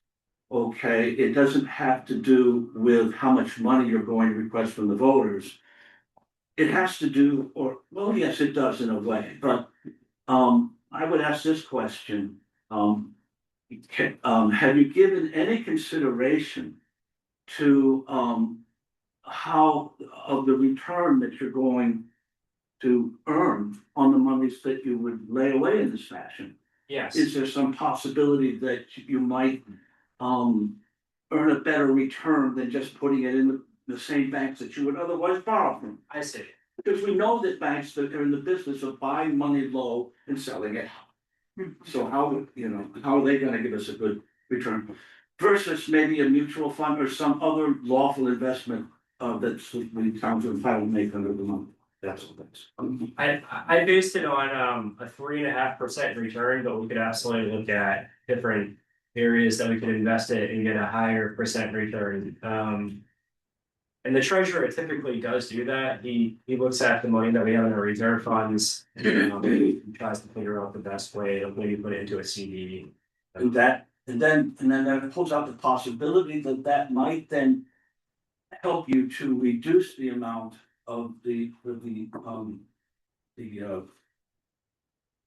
funds that are drawn from the voters in order to establish a capital fund.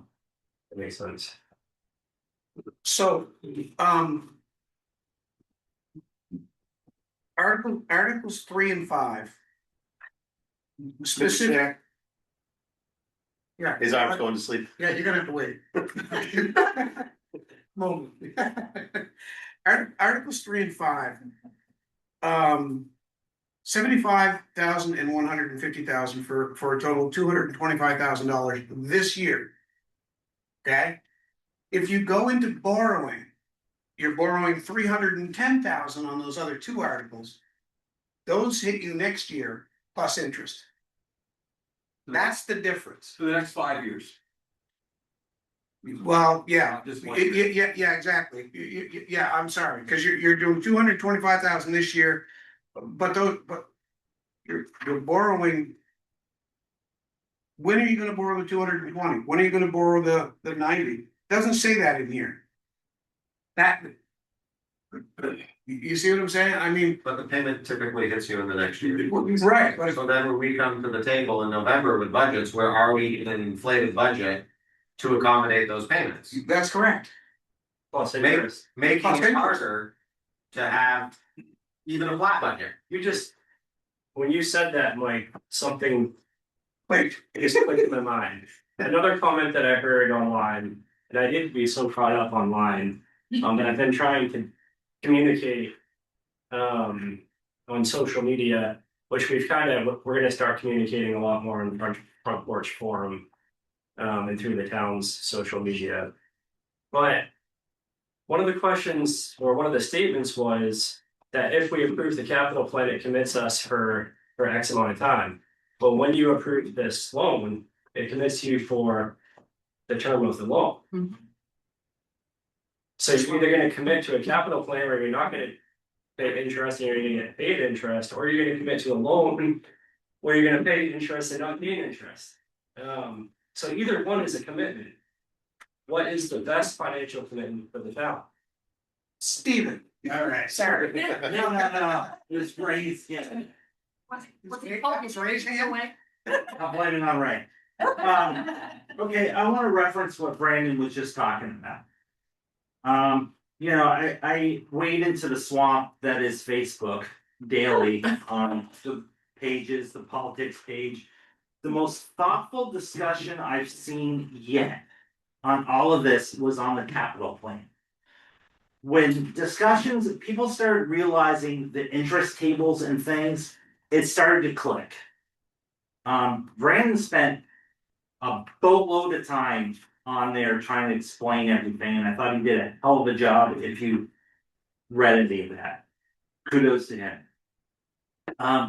There was some talk about possible mailer or something explaining this. If you put out some of the tables that you're seeing, I mean, how many people are here? What do we got? I don't know, 20? How many people are online? Let the voters see these tables, explain to them, like, the way this says, estimated savings compared to borrowing is $374, $75,000 over how long? As opposed to, like, on Article 4, how much interest is baked in? As that gentleman just said, how much interest could we possibly see from the capital plan in having the banks pay us? I can't believe what I witnessed in that thread, as it was almost like a 180 of people admitting, well, I didn't understand what all the capital plan was. Oh, you put it this way, it makes more sense. We have to spoon feed these people in town. What the heck is going on with this? I think most people would be able to see this cost savings benefit to raising the money and having the bank pay us interest. Again, I was utterly amazed how the whole discussion shifted when people started realizing what's going on. I know it's gonna cost more money now possibly than later, but again, I think education, just a simple tax table going out to people, trying to explain this would be better. We have the benefit we're here talking about it. People aren't paying attention to this stuff. They're gonna show up, they're gonna vote on it, they're gonna go no. I mean, we gotta educate people on this. And like I said, Brandon was doing that yeoman's work trying to get people to understand it. And it's almost like I'd like to take that thread, I guess I got taken down, and almost like put it on a poster in front of the town hall and just get people to sit there and read it. It made a lot of sense. Yes.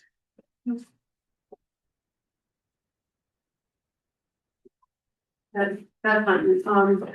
I like the two articles. I just wish there was a way to align them to compare. Like the numbers are different. It's making my brain go crazy. It's I don't have it in front of me. Article 3 refers to 75,000, but Article 4 is talking about 90,000. And I think the voters might be confused by that. And the reason for that, Beth, is Yeah. 75,000 is what we need to purchase this piece of equipment with the amount of reserves that we have. And then in Article 4, we didn't want to deplete all of our reserves, so we have some reserves in the case the future of the town is going to rely on borrowing. So we still have enough money to be able to put down on another loan going forward. Yeah, I get it, but I think it's gonna be confusing to the voters. Yeah. So more explanation, over how many years, they bury in there, must just be buried in there somehow the cost difference of 5 years. And maybe depending on the will of the select board, and we just don't do both articles. Like you had mentioned that it may not make sense, Mike. So maybe the select board chooses either Article 3 or 4 and either Article 5 or 6. Personally, that's where I'm at. August. Thank you. I don't envy the decision and the challenge, and I see all sides. I think you've got like 3 choices, that you're dealing with right now. Thanks, I thought it was 2. Capital plan, borrow, or a choice between the two. And I also like the fact that Joe is taking the time to make a decision. I think that's what this meeting is about tonight, is the discussion. So as a voter and a resident, not on behalf of the budget committee, we had to work through a little bit to give the town manager feedback so he could take it to you, and I think he's working through this. I see it kind of like I think you could refine it to 2 choices. And I think there's a way that you could do that. You're looking at an appropriation for just this year. And any year that you're going to do a capital plan appropriation, it's going to be a vote for the amount of money to go into the reserves for that fiscal year that's coming, right? So you could simply go 2 different directions. One is if the board decides, hey, we don't want to borrow, we're just going to raise the tax revenue. We're gonna raise 75, and what's the other amount? 150. Yeah, you could say, hey, voters, we look how much lower this is than what Sophia mentioned, from the previous articles. But you say, we as a select board, we think this is the best way to go, is to appropriate this by raising taxes for reserves. We don't want to borrow right now, interest is high. And you could say, but you're going to decide on the ballot what this goes to. Exactly where your money is going to, exactly where your money is going to, making the equipment purchase. And that is something a lot of voters like to do, especially because it's been kind of a custom and a tradition. And so all I would say is, if you decide to go that route, that buys you the time to sit down and take a long, deliberate look at this capital plan and map out, as you have done, and adjust it. And then you could also consider through public comment, if the voters still want to decide on the vote for the equipment purchase, well, then they're deciding to spend from their savings account that the town has established for them in the reserves. And then you could also take the education step to have those guardrails and left and right limits on how that money, so they have confidence that how that reserve is being fenced or safeguarded specifically for the purpose of the appropriation that the voters made. So I think that that's a direction that you could go. It is lower than borrowing, but you have the elements of, you have a purpose, you have a specific appropriation, it's going to a reserve account, and it's buying a piece of equipment in the upcoming FY. And you don't even have to call it a capital plan. And that gives you time to really do a rollout of the capital plan. The alternative is, it's just a straight up borrow. We're going to borrow this amount of money. And Mr. Johnson contacted after the budget meeting, the town manager said, hey, learn more about that municipal interest program. And it turns out VLCT, VLCT did provide feedback that there are municipal loan funds available at the 2-something% range. Yeah. So that's something that would probably be a phone call tomorrow if the board decided to explore that or look at it further through the town. I did email them yesterday, and I haven't received an email back. But it's capped at 150,000 per purchase, and there's only 1,500,000 available per year. Yeah, it's And, limited, it's got to be great. So, but that might, that's something that is worth exploring a little bit. So I kind of think that I do see the three options. I love letting the voters decide personally, but you're in a pickle where you just went through this vote, and I think it's easiest for the voters to digest if they have a choice. And then, I think you have Monday to make that decision, right? And then one. So that's all I got, Chair. Thank you. Thank you. Great. I have one quick clarity, statement, I guess. I did see, or have heard questions about money goes in the reserve. It can just disappear and get used anywhere. When that reserve was established, there was an article, and it was written in a specific way that money cannot be spent unless it's spent on purchasing of equipment in the highway department. I know it's my reserve. But the other reserve was for infrastructure. So it can't be taken to go buy a playground or anything else. And also that money can only be spent through the board. So the select board, if the vote goes through and they say, yeah, put 150,000 in there, and we're gonna use it to buy the 2 pieces of equipment or whatever with reserve money. Only the board can decide to spend money out of that reserve. It can't be Brandon or me. All we can do is write a letter of recommendation that we spend 200,000 out of our reserve to buy X. It just happened with the Bowen Hill project. We had an $80,000 repair. We have a reserve account that was set up by the voters and voted on for a specific thing. Money's in there for infrastructure. It was an infrastructure repair. We had no money in the budget. It was an emergency repair. We wrote up a letter. The board discussed it, and they approved the expense of the 80,000. It's not like the federal government where money goes into this account, next thing you know, the money's been spent on whatever else, nobody knows where it went. It's definitely laid out very clearly what the money would be spent on. Thank you. Chief. I would echo a little bit about, what Ray just said, and further, I believe that as far as I can remember backwards, any failed article for a piece of equipment, I feel it appears that it failed due to heavy politicization. And what that essentially does is it kicks the can down the road, puts our equipment further behind.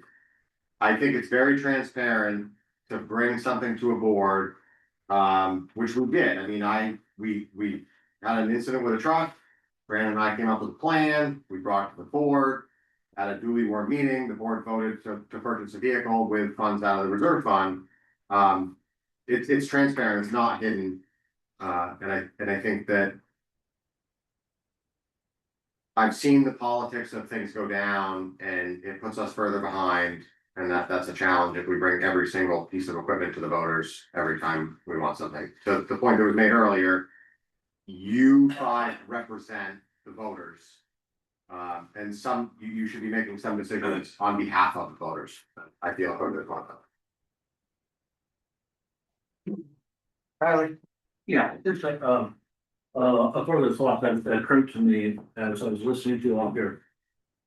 I don't know, that one alternative that occurs to me is that you could put a warrant article to create a capital fund for, let's get the right name for it, a reserve account for capital equipment purchases. Would that be kind of the best way to refer to it?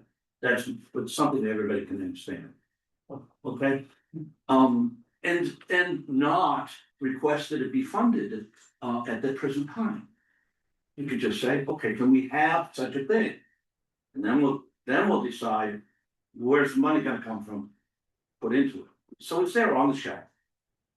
Then the next thing that occurred to me is that, well, I wonder if you could put in a warrant article that gave the town manager or the select board together in consultation, the authority to sweep any appropriated surplus from the past year into the capital reserve account. Or maybe to transfer funds from one that already been approved by the voters for the same nature of expense from one category to the next. I'm just putting that out because if you just said, the capital budget isn't gonna fly. If that was the consensus of the board after hearing all the notes and comment on the subject and said, well, you can't do that. Well, then you've got to, it seems to me, then you have to request the borrowing that you anticipate for the necessary equipment purchases. Then you have to allocate for that. You have to budget for that interest expense. Yes. Then you have, perhaps I've raised the question whether the town government has the ability to play fast and loose with that money and sweep it instead of borrow it, sweep it into a capital account during the course of the budget year.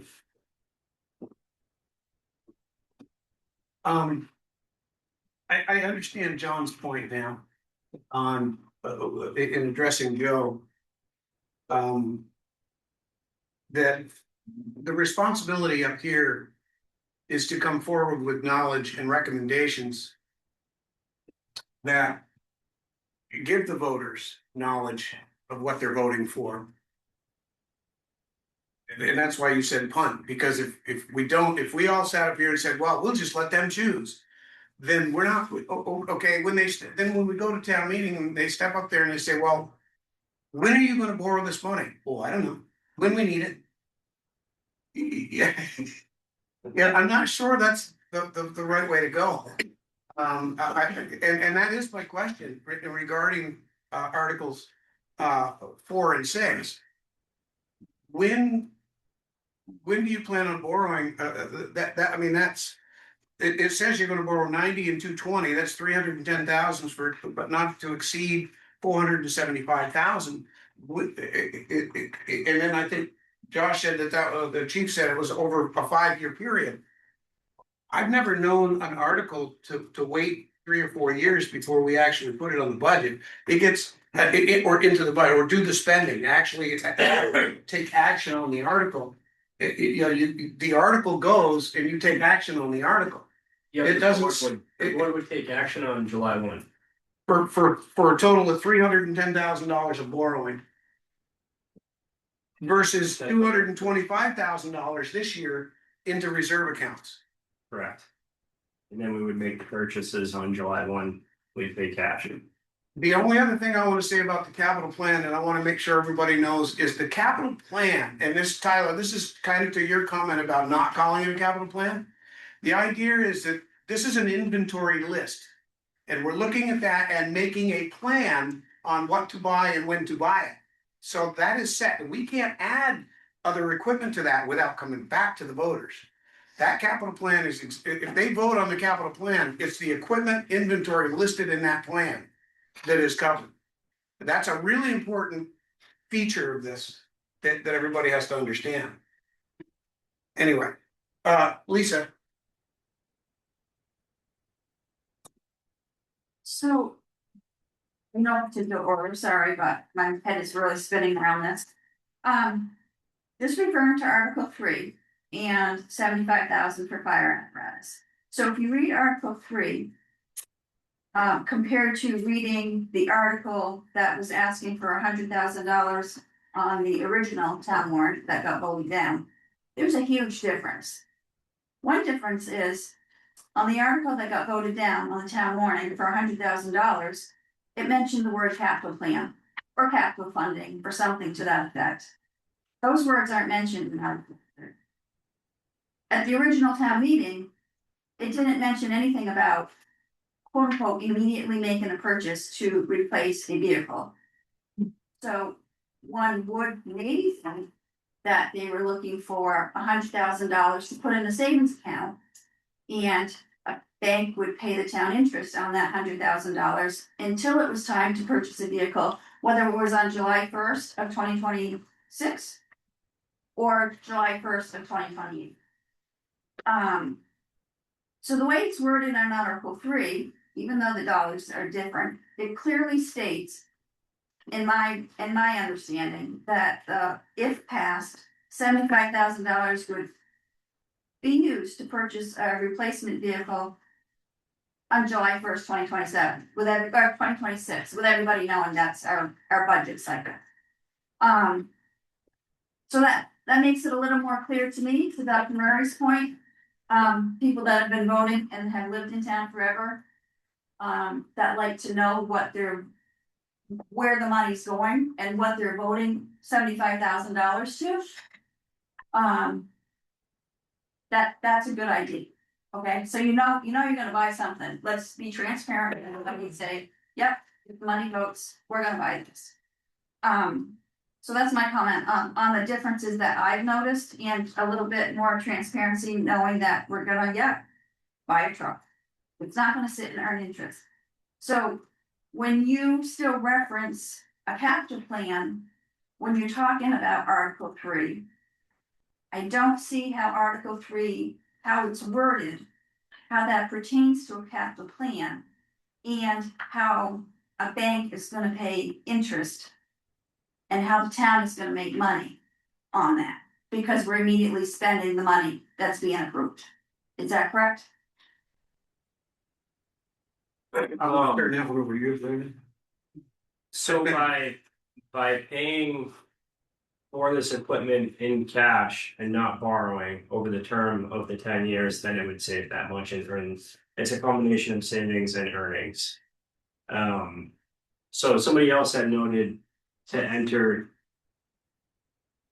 additional information here and say the total estimated savings compared to borrowing is $374,000 over the term of the capital plan.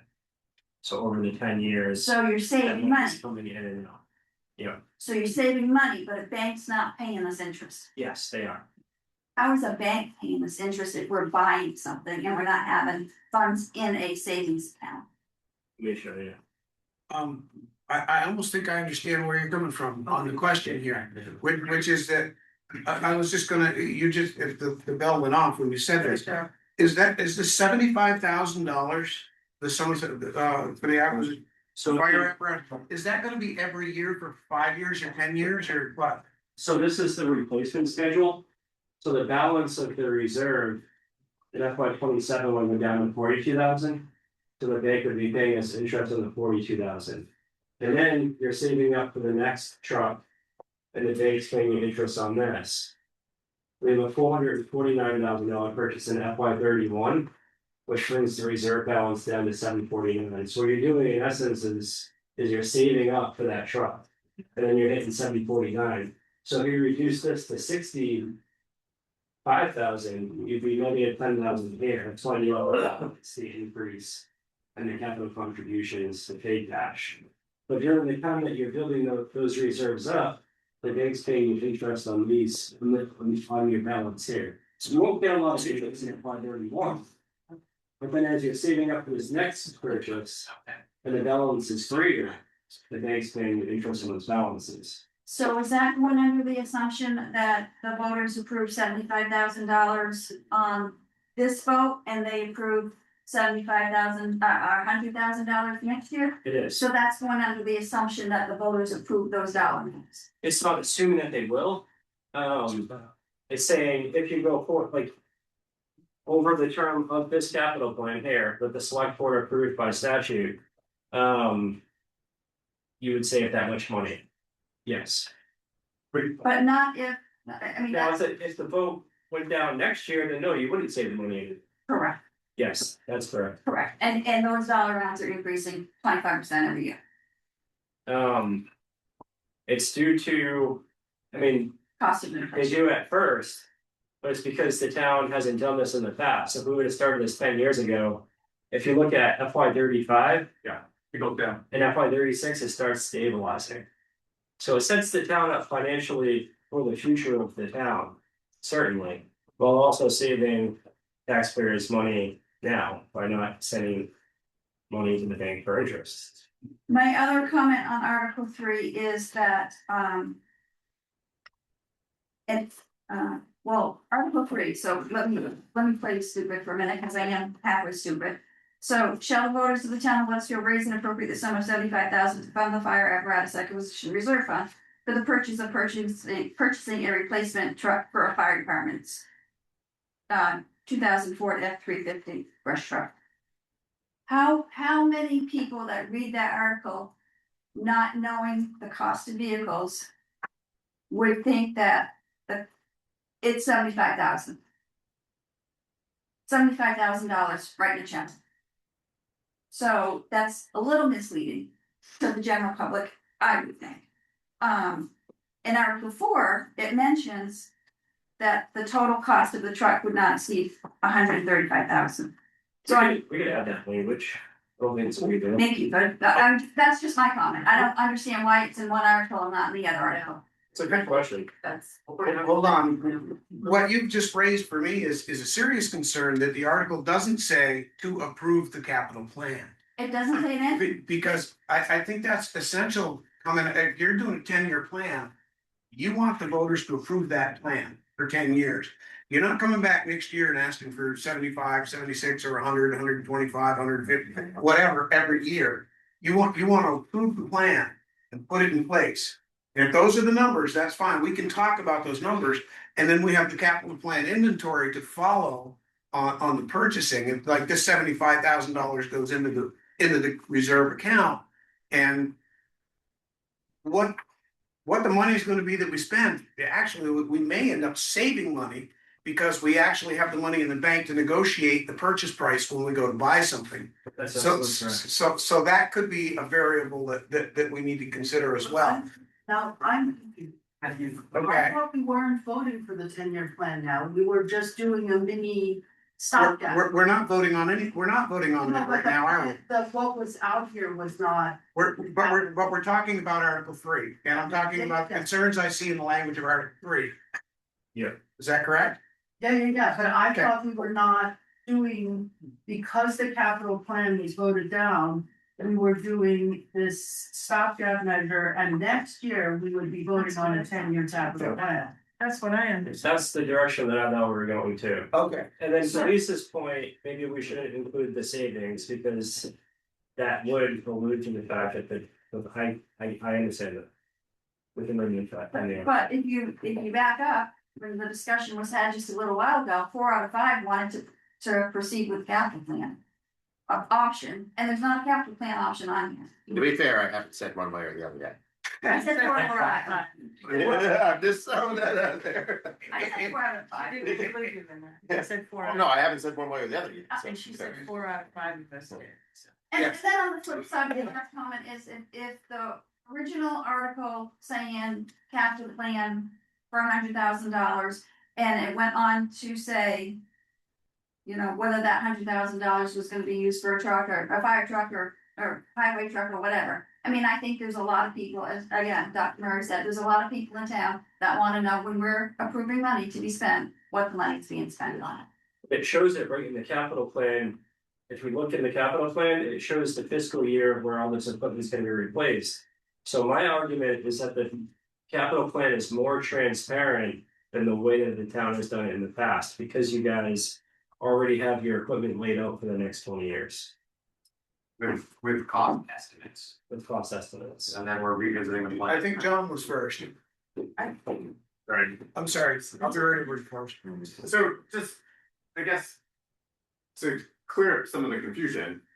Is there a reason that you can't just add so we have an existing highway motorized equipment reserve fund and an existing town fire apparatus acquisition reserve fund? Why not simply add a $75,000 fire apparatus acquisition reserve fund line item transfer to the budget?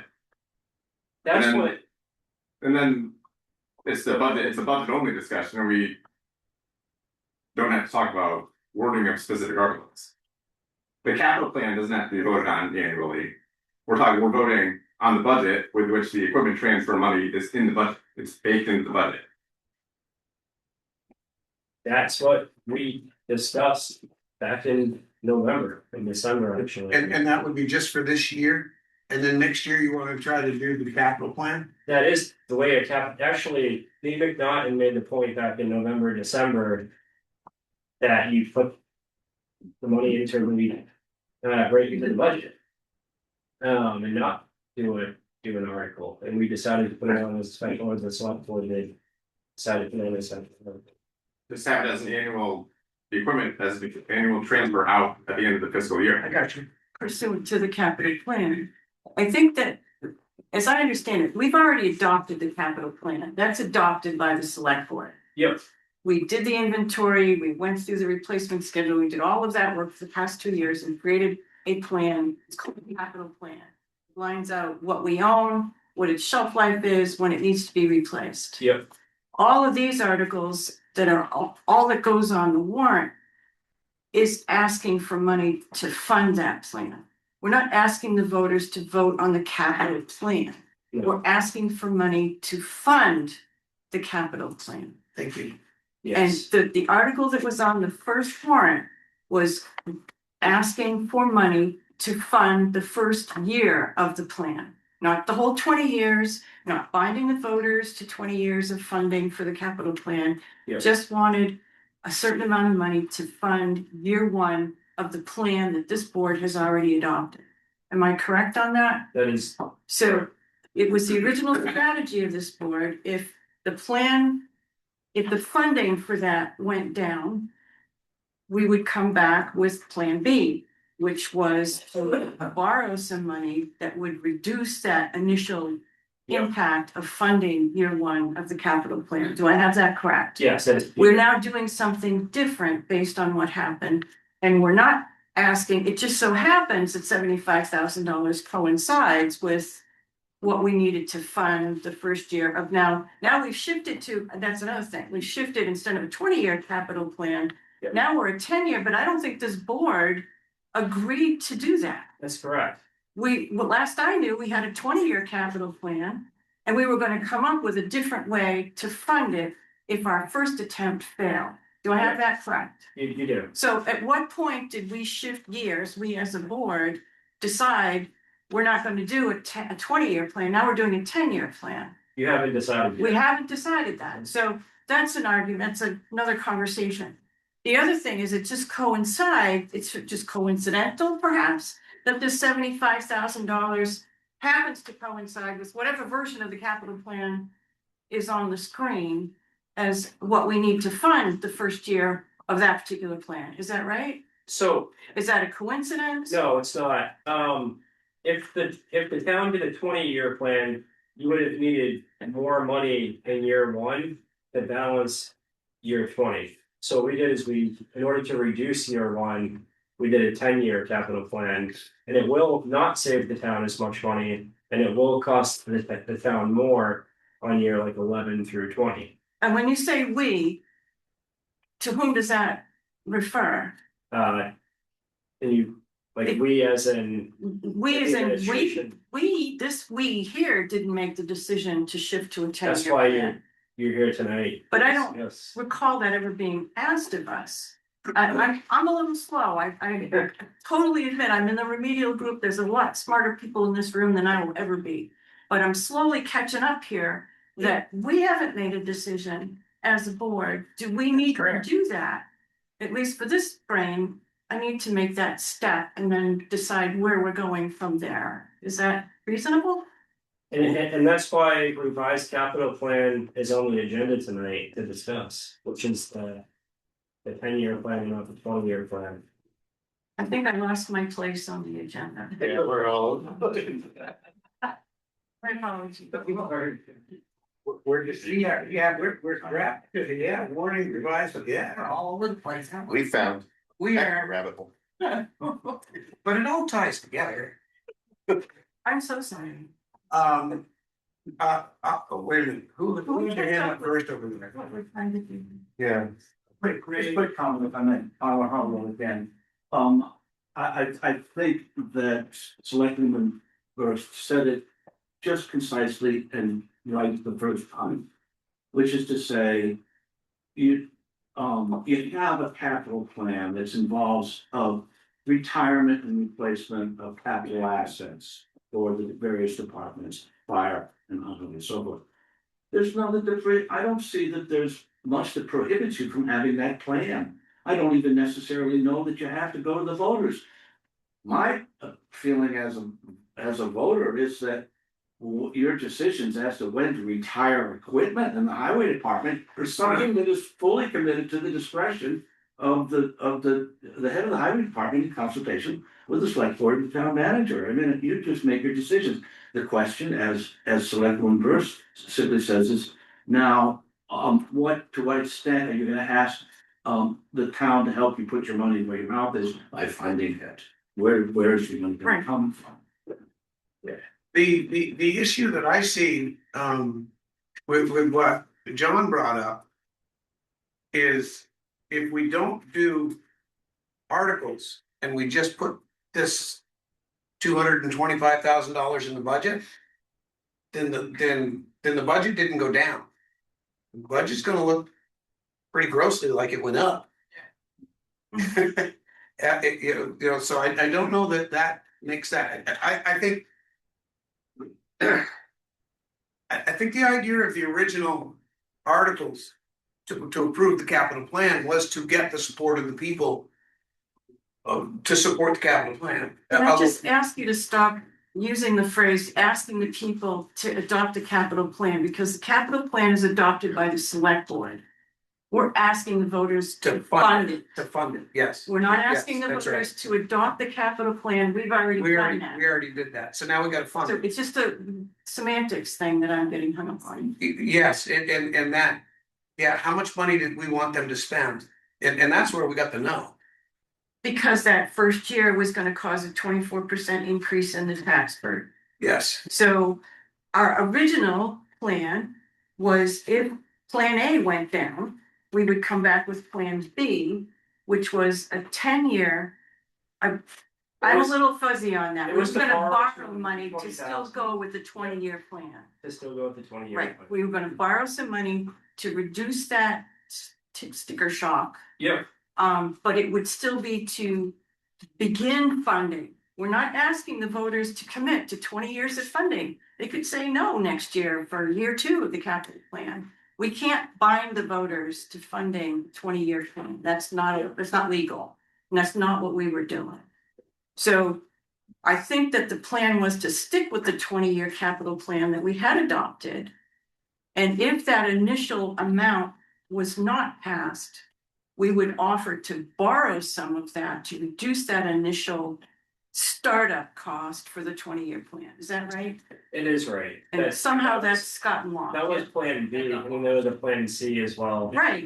Right, and I'm not sure when we as a board decided, not that I don't trust your brilliance, I do, Yeah. and completely. But I think there's a procedural step here that at least needs to be discussed. well, it changes the discussion to this board to decide whether to stay with the 20 or move to the 10 and make that and take that action Which if we're going to. changes, I think changes. You know, or stick with are you gonna stick with the original 20? And what would that funding number, what's that funding number look like? For this? So when I went back and assessed everything that happened, and developed a 10-year plan, I realized that we could reduce the amount down to 75,000 by doing that without borrowing 220,000. So that's one of the areas that I didn't assess, because I assumed the town would be on board with option 1 to save over $2 million. So anyways, when it got voted down, I went into my office and I realized that we could do a 10-year plan and reduce the amount and still save, almost $1 million. So it seemed to align more with capital plan than borrowing for the first year startup costs. But both questions are on the table.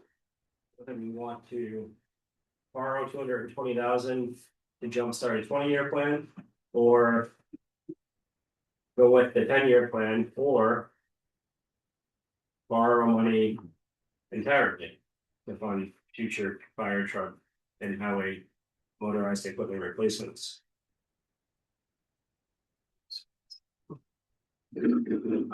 I'll I'll keep it real short, and I actually echo a lot of the statements that, DeForest made, because, we had a 20-year plan. The board votes on the capital plans. That's the board's function. They decide on the capital plan by statute. The town, the voters have to vote on that appropriation every single year. When you have the capital plan and you're gonna fund it, my understanding is the voters have to approve that appropriation every single year. And by shifting from a 10 or a, and if my understanding is incorrect, please let me know, but by shifting from a 20 to a 10, I would think that you would take the time, to deliberate, notice it, receive input, and then the board would revise their plan, to a 10-year. And then the public has a frame of reference when they're going to the ballot and voting. They if it refers to the capital plan, they know they can go to the website, download the capital plan, look at it.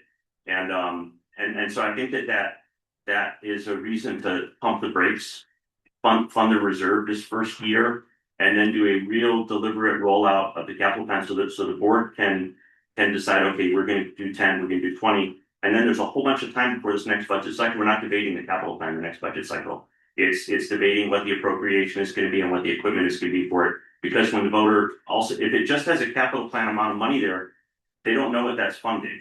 And so I do think tying the equipment to that cycle, even if it's annually, you already know in your capital plan when that equipment is going to be coming. Yep. Then the voters are informed.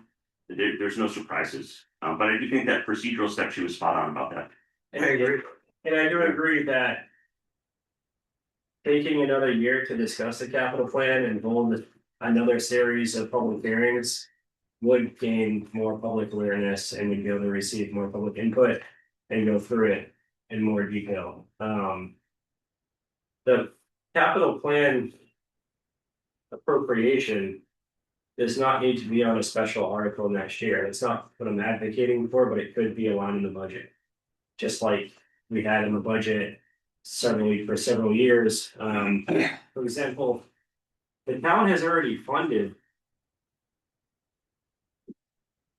things like this in the past. An example of this is in the highway department budget in FY26. The town voted 50,000, 25,000 to highway capital maintenance, and 25,000 to highway motorized equipment. So the town is already funding the capital fund.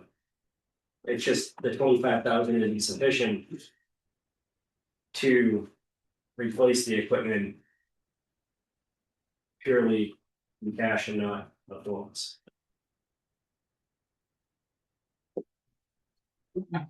So,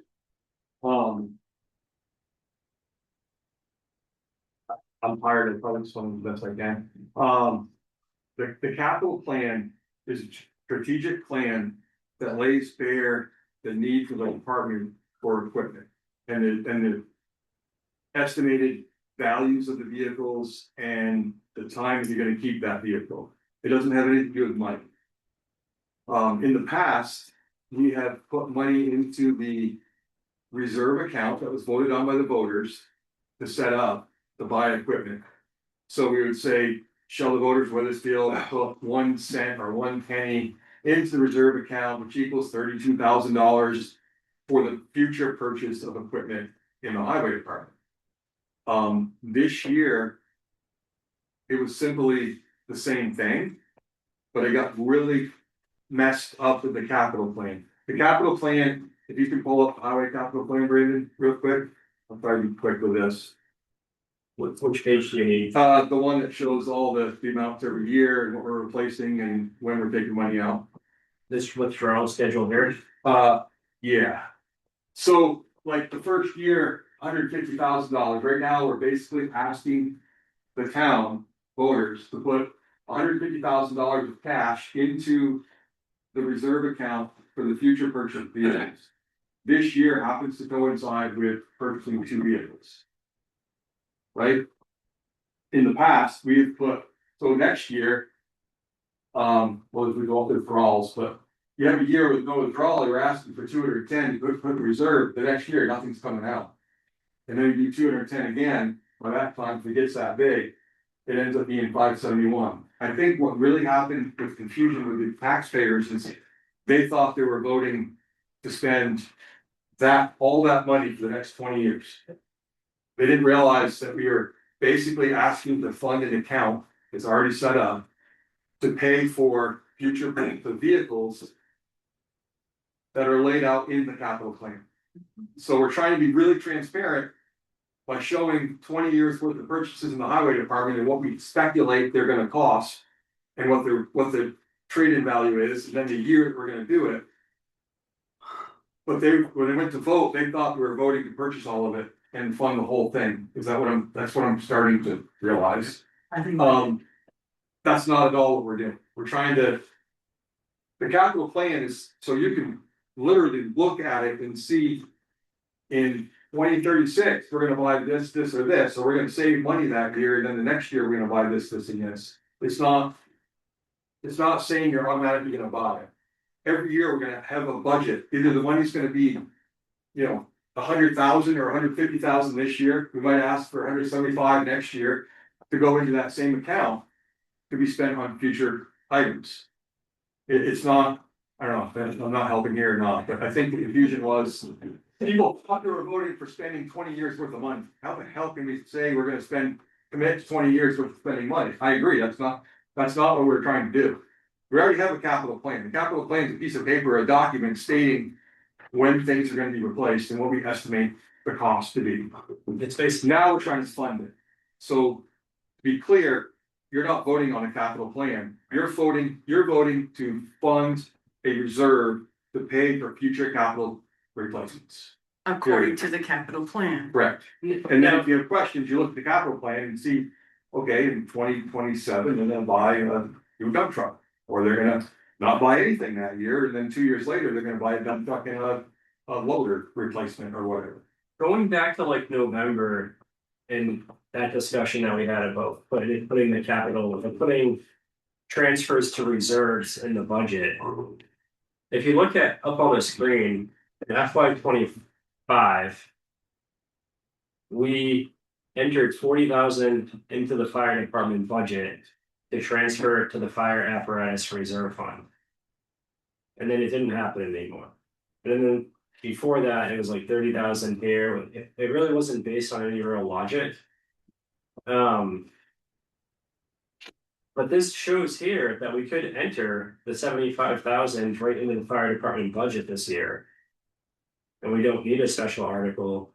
And then if you look at the highway fund, we did, and we've done this in the past. Last year it was 25,000, we could enter 150,000 there. Joe?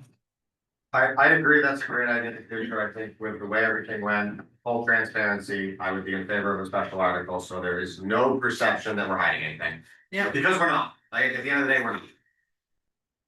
Yeah, I think putting it in the budget balloons the budget, the balance of the budget. And I really think people were thinking that if they voted yes, they were voting that we were gonna buy all that stuff for the next 20 years guaranteed, and that's how much money they were gonna take from that. I don't think they realized it was a fund future emergencies based on the capital plan. John? Mike, I appreciate that you think it gloom or doom the budget. But the select board voted to approve the capital plan. You approved the concept of putting that money in the budget one way or the other. So, like, the capital plan is already in place, like Ray said. This is simply how we're going to put money into it. So I don't think it's not transparent to put it as a line item back in the budget. Yes, the budget's gonna go up. No one wants to pay more taxes, but no one wants to have Josh pushing fire trucks into the fire station at the end of a call, right? What we're doing is trying to get ahead of the curve here. That's it. And the select board already voted to, in essence, pay for if you weren't going to pay for the capital plan, why adopt the capital plan? The board voted for the capital plan, and therefore, in essence, voted to fund the capital plan. And we do have a history of putting money into reserve accounts within the budget already. And I could go back many more years. And if we're not doing a capital plan article, I don't know. I get where everyone's coming from. You're coming from, Mike, where John's coming from. Where Lisa's coming from with transparency and showing what we're purchasing, but the plan already shows that, so. I think one of the first things I'm gonna have to do is take the board in this direction. We voted for a 20-year plan. Are we dealing with a 20-year plan now or a 10-year plan now? I think that's one of the first things this board is gonna have to determine. Are we staying with a 20-year plan or are we gonna move to a 10-year plan? I don't know that we have enough information to make that decision. Sorry? The board can only make that decision through a warned public hearing. So that's not a question for tonight. Perfect. That answers that question. So that leaves us with a 20-year plan that we've already adopted. So then it comes down to the financing of that plan. I think you had said that it was borrow 220,000 as part B to reduce the first year entry into that plan. What was the tax revenue that went along with that 220? Was there so if we did 220,000 in borrowing? I can do it here. If we borrow 220, how much tax revenue goes with that into that first year deposit? Does that make sense? A payment of $43,529, $48,400 in interest over the term of the loan. So the tax revenue was in the first year, the tax revenue to put into the reserve is how much? 43? 43 5. I see what you're saying. So you're going back to when we looked at options A and B. Yes, and this is option B. Let me take a peek. Gonna try to work through these to figure out where to go. I think you had that all worked out ahead of time. That's what he's going back to. Public hearing. And do you remember that number? The 220 is the borrowing, but what was the tax revenue that was gonna go with it into the account? It's substantially less. I don't know.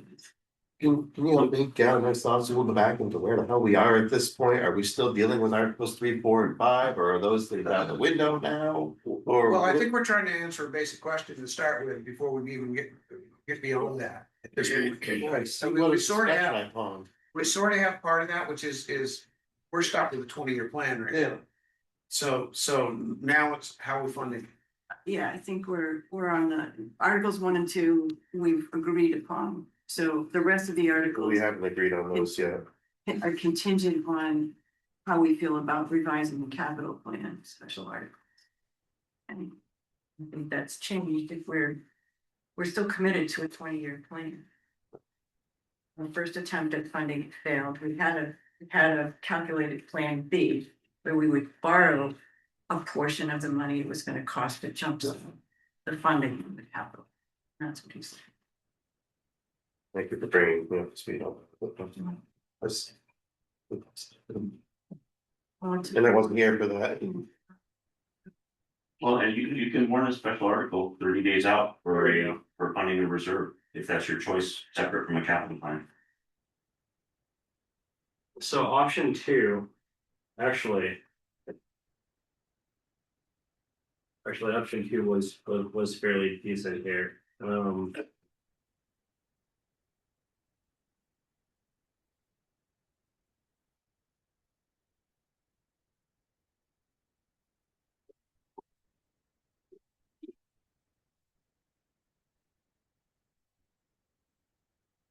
So if the town takes a 250, this is what I looked at when it failed.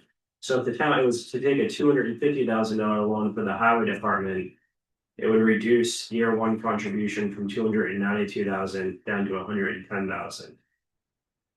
For highway. For highway, yep. So actually the first year contribution would decrease by 40,000. But then when we take that $250,000 loan, so we take that 110, and then let's do a $250,000 loan. The 158 revenue, correct? Yeah, 110 would be the revenue request. And then next year, $50,000 payment hits. So now you're looking at 160. But that's what we had proposed as an option B if option A failed. And then for the fire department.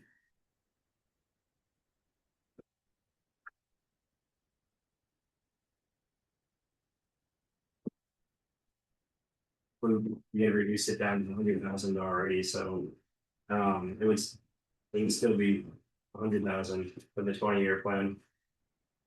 That's borrowing or just revenue? That's just revenue and fuel allowance.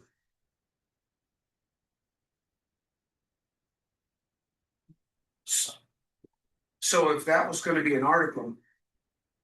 You'd be asking to borrow $250,000. Not to exceed, but whatever, yada, yada, yada. And then you're asking for a total between the highway and the. Fire for 210,000 in. I think back to August point, we should just do an appropriation this year and take another year to do public hearings on the capital plan. And not call it capital plan funding this year. Do Article 3, or to choose to borrow, but if we decide to do Article 3, do 75,000 to purchase the truck that we have to replace in FY27, and then Article 5, do the 150,000 to purchase the 2 trucks that need to be replaced in July. And then we have a year. To hold more public hearings and read through the details. I don't think we can do that tonight. They don't. It's all. It After that. It has gotten very, very deep in the weeds and very confusing, and if I'm very confused. Yeah. There's a lot of people, and as well, DeForest, you're no dummy, okay? No. I mean, you keep calling yourself remedial and all that over there, but. So are we agreeing as a board to suspend funding of the capital plan for a year in order to invest in education? Yep. You are, but are we? Uh-oh. I think we need to. Yeah. One thing, like, I'm new to the board here. I wasn't privy to all the stuff that went on with the capital plan. I feel very, very comfortable and want to make sure that our fire department and highway department have the funds that they need to be able to have equipment to continue to. So I would suggest that we just take this, the 75,000 for the fire truck and use Article 3, shall the voters appropriate this 75,000 and just lose the sentence after, boy, this sounds like a planning commission meeting. Lose the sentence after reducing long-term costs to the taxpayers, get rid of that, go right down to Article 5. Shall the voters of Weathersfield appropriate, or voters of Weathersfield appropriate a sum of 150,000, and then just lose the sentence about the savings in it. Right. That makes it clean, clear. Get the departments that are the lifeblood of our town the money they need to operate and operate successfully, and everything else here. And then we would come back and deal with the capital plan. And we next will year. public hearings, we really go through, it seems like we have a lot of engagement right now, so it's a perfect time to have people come in and get input on each of these replacements and the future replacement plan, and talk to them. What Wayne was saying, the 2% interest plan may come through. So I think it buys us some time to discuss this. Josh? Shall the voters approve 75 for the truck not to exceed additional funds to come to the reserve fund? There is also a typo, it's 2006, not 2000. That's very good. So just clarify that as well. Yes. We don't have to vote on. I just wanted I wanted it out there. I was thinking the same thing, the purchase, because this was what Lisa said. To purchase a truck for an estimated or not to exceed X money Yes. with X amount put in the reserve fund. So that They it's can put clear the how reserve. much is for the purchase and the rest of the reserve fund, not capital fund. DeForest? I'd like to make a motion that the board formally agree to suspend funding of the capital plan for a year in order to invest in taxpayer education. Second that. Motion's been made and seconded to suspend the funding of the I was trying to get it, the capital plan for 1 year to invest in public education. Yes. Does that sound right? Yes. Motion's been made and seconded. Any discussion? I think that would benefit everybody. I know it would benefit me I think a lot. that gives us a roadmap to move forward. It does. Any further discussion on the motion? Motion is to suspend the funding for the capital plan for 1 year to invest time into public education. Taxpayer. All in favor of the motion signify by saying aye. Aye. Aye. Any opposed and any abstentions? Motion carries, it's unanimous. So that'll take care of that. Is there any further discussion that you want to put into the articles at this point in time, the draft town meeting? Mr. Chair. Yes. Yes, I have a question for Chief Compo. Is $75,000 enough, or do you need the 90,000? Because I see in Article 4, there's the sum of the 90,000. Because if we're gonna run a little bit shy, I think it's better to ask the voters for the full amount up front, so we don't have to borrow or, you know. It depends on what you wanna do with reserve funding, so the 75 balances with what the long-term plan was. We have, I forget the exact number, 117,000 in the reserve fund right now. You could elect to use more reserve funds, but that lowers our reserve balance. Right, we don't want. Fix that down the road. So for Monday night, can we see that article with the with a not to exceed type all of those numbers? Lisa brought that up. 75,000 is enough. That's what we'll fund the plan. So we're not funding the plan. No. Yeah. The article will have tired. Yeah. Can I just ask? Yes. For clarification, are we going to distill Articles 3 and 4 into one? Basically, we're just gonna keep one article asking for the voters for $75,000 to combine that with sufficient reserve funds to buy a truck not to exceed 135,000. That's one article. Yep. And then do the same with 5 and 6. Yes, I'm golden with that. that's what I kind of got out of it. Yeah. Joe came up with it. Hey, I just had questions. That's why I wasn't going one way or the other with the other way. Look where we You ended up. left here. Boy, that was a hell of a rabbit hole. Brandon, you okay with Brandon needs an aspirin. it? Yeah. Welcome, Brandon. Let's try to have some water. Brandon's trying to think. I can see it smoking. I think it's using its last little bit of gas. I think we can put them in. Gas is expensive right now. Yes. The thing is not diesel. I think this is a good decision. I think this is a good decision because like I said, even I was getting confused on how this was going. Where we were going. Yeah, I really appreciate I it. think Very that I'm sorry. Go ahead for me. Voter education, again, even with these articles, is critically important because I'm very concerned that we're coming back as, yes, we heard what the voters said. We've reduced the general fund budget, we've reduced the highway budget, but Jesus, we're still asking you for some more money. I think that it's important that we let people know why these articles are important. To help get them passed. Great.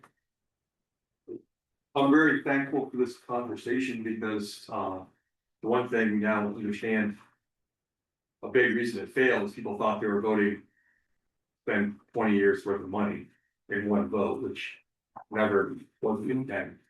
So I'm really glad we're heading in this direction, and I'm glad we're not giving up on the capital. We have a capital plan. I think the 20-year capital plan ultimately is the best way to save money. How to fund it is totally what we need to figure out. But I think we're heading in the right direction. Thank you. Okay. Is there? We've requested modifications to the draft down meeting one. Is the revised proposed tax rate, is any discussion on that? Yes, I want to ask that question, sorry. So I did want to jump back to the general fund real quick. And just for clarification on this, and this has to do with the appropriations that were voted on, and maybe I'm missing it here in the budget. But I'm seeing that the visiting nurses, they were, the line item is blank for FY 27, that was voted in at $10,500. The appropriations for Friends of the Meeting House, that motion or that vote failed, that's in the budget. Save you some time. Yeah, please. They're right on the tax rate calculation here. Oh, okay. Were they just missed in the budget and that was So all? there, whenever there's a special article, they go here first. And then they go into the budget on July 1st of 2026. Hey, I'm gonna play that new guy card again. 18,433 in special articles is calculated in the total municipal tax rate here. Okay. Okay. So my question is, if both of these revised articles pass, what is the effect on the tax rate? Because that's what we got screwed up on the last time, is we didn't quite come out with that whopping number until very late in the game. So can we be really I can upfront add with that? that, and it is, I can tell you now what it will do. So if the So 75,000 and the 150,000 both pass, what does the tax increase look like? So the revised plan, or excuse me, there's no plan. It's a plan, we're just. You're getting there. Nice funding. We're not abandoning the plan, we're just putting it on hold. Visible plan. The synapses are going. And when you, the highway department allocation would cost $95.47 per year, or $7.96 per month on the average property value. I don't mean to be rude, Yeah, I wanna know what's the percent I see. tax increase. I can give that to you on Monday. Okay, thank you. Does it match up to pennies? Cause it would be 6.7 cents on the 225,000. Yeah, but she wants the percent. Yeah. You want me to run upstairs and do it real quick? No, No, Monday. It's 6.7%, because it's 6.7 cents per hundred, Yeah. so it's 6.7%. 6.7. Just wanna know what that total tax increase is going to be. Yeah. If both those articles pass. 6.7%. I'm with him. It's, Why wouldn't you wanna know what it would be if all 4 articles pass? Well, we know what it's gonna be based on the general fund and the highway funds that have been revised. That number's already been given to us as 6.51%. But it doesn't include passage of the other two. Thank you.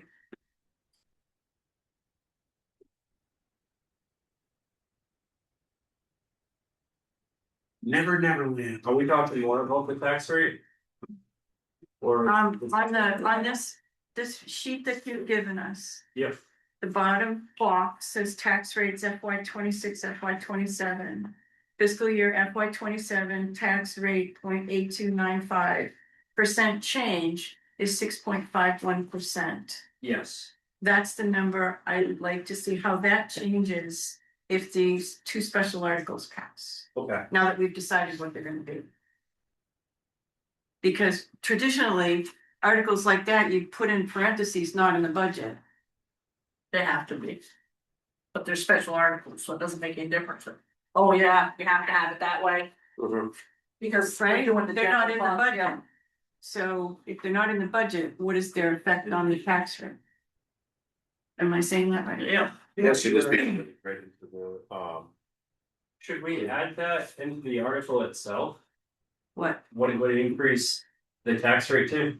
People wanna know that. That's I an think that's- incredibly important piece of information. So we want to revise the article to include the increase? I think we've asked for that in the past and it has not been possible for you to do that, but whatever you can do. Because we don't know the grand list until here. Exactly, so estimated increase would be, just like it is for the two general fund and the highway fund budgets, you predicted how much it's gonna increase. That should be I coming think in it- and Take a coming stab in. at it if we pass these two. I think you can find that in previous town reports where the articles were written, and it used to say that 1 penny equals X amount of dollars and you can count, it was left for calculation, but at least it said that it was based on this, it was this. Right. It was in our articles. Let's not make people have to do that. Right. Especially. Well, I think that's how it explained it was, like, Right. it might say it's a Depending on the 6% increase based on 1 penny equaling 33,000. But the incredible shock was when we finally got this, it's a 24% increase. Yes. It'll Because of the literally take me request to fund the less capital. than 30 seconds to calculate this, if you want me to just run it instead of reading the number. No, we've kept you up enough and. That's what you do. That's my bad, You understand the question. We don't need to be on that. I'm done with it. Okay, Can I do it? what are we doing? We talked about it 10 minutes, I can already had. Right, Proof. okay, go do it then. You wanna go do it? I'm just gonna go. I was You gonna- can't help yourself, Alright. can you? We can talk about it. I'd rather just get it done. All right, thank you for anything else on the agenda. There's not, so when he comes back with that, we can do a motion to adjourn. Second. We just leave it. Suck it in. Why do we all sneak out? Let's see her come down and say, where is everybody? You'd be so disappointed. This would be excellent faster than the police. And you realize. I never expected this to devolve into that, I mean, it really got just. We also uncovered some really Yeah, and good points of. We sure did. Thank you, DeForest, for bringing us back around to where we needed to be. You're welcome. I'm sorry to do this. I wanted to connect the dots, but it didn't there sometimes. So thank you for, Mary. yeah. And Beth for comments. Yeah. You got it. Boards and research. A few steps behind. Yeah, and then Sophia's comments, and then the dots began to open up, and then also. Everything a lot is, that's from there. I'd love to leave, but I don't want to. I don't want to miss anything, yeah. You want to know that number too. Maybe we should start a little pool around here, guess what it is, make it fun, you know? Yes, 3 hours. On one topic. That way. Yeah, it's very important. No, I finished with a 10-minute So I got, I can find that then. Bought a soon, there was a leftover piece of pizza, I ate that. Thank you That's very great. much for your.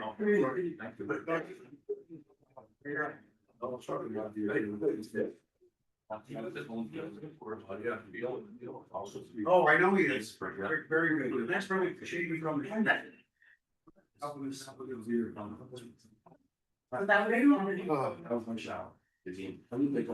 This is honestly, I should have brought a Red Bull instead.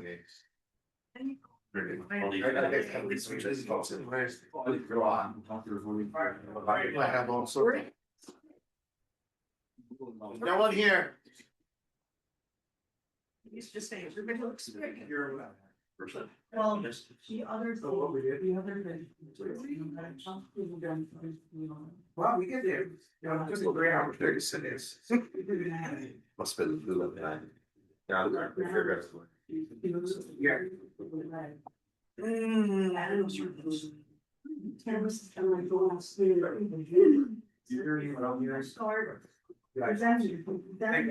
Now I really like what you brought from. Analyze it. Oh, yeah, it was a bit. Well, the people had so much more of your standing. Yeah.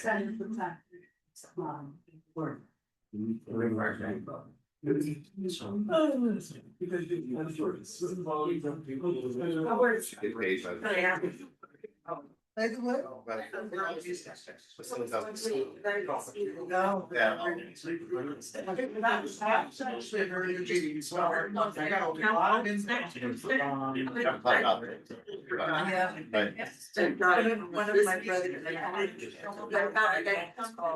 brothers. Back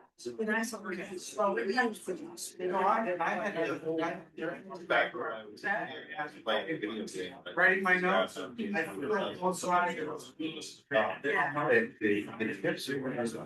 Understanding. Yeah. There was a lot of. I know. Like cookies.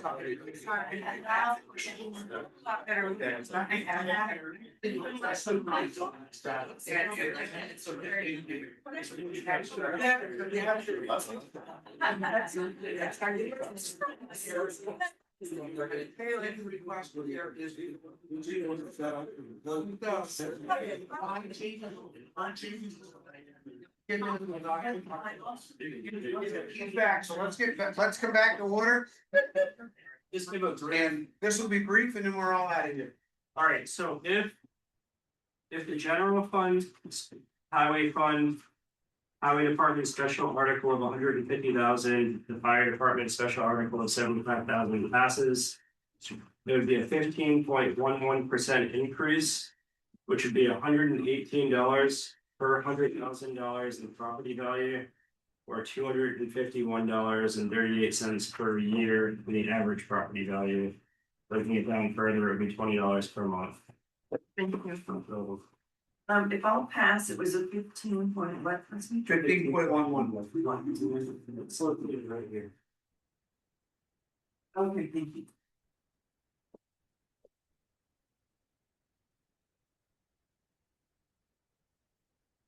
I guess that means I was wrong on my percent.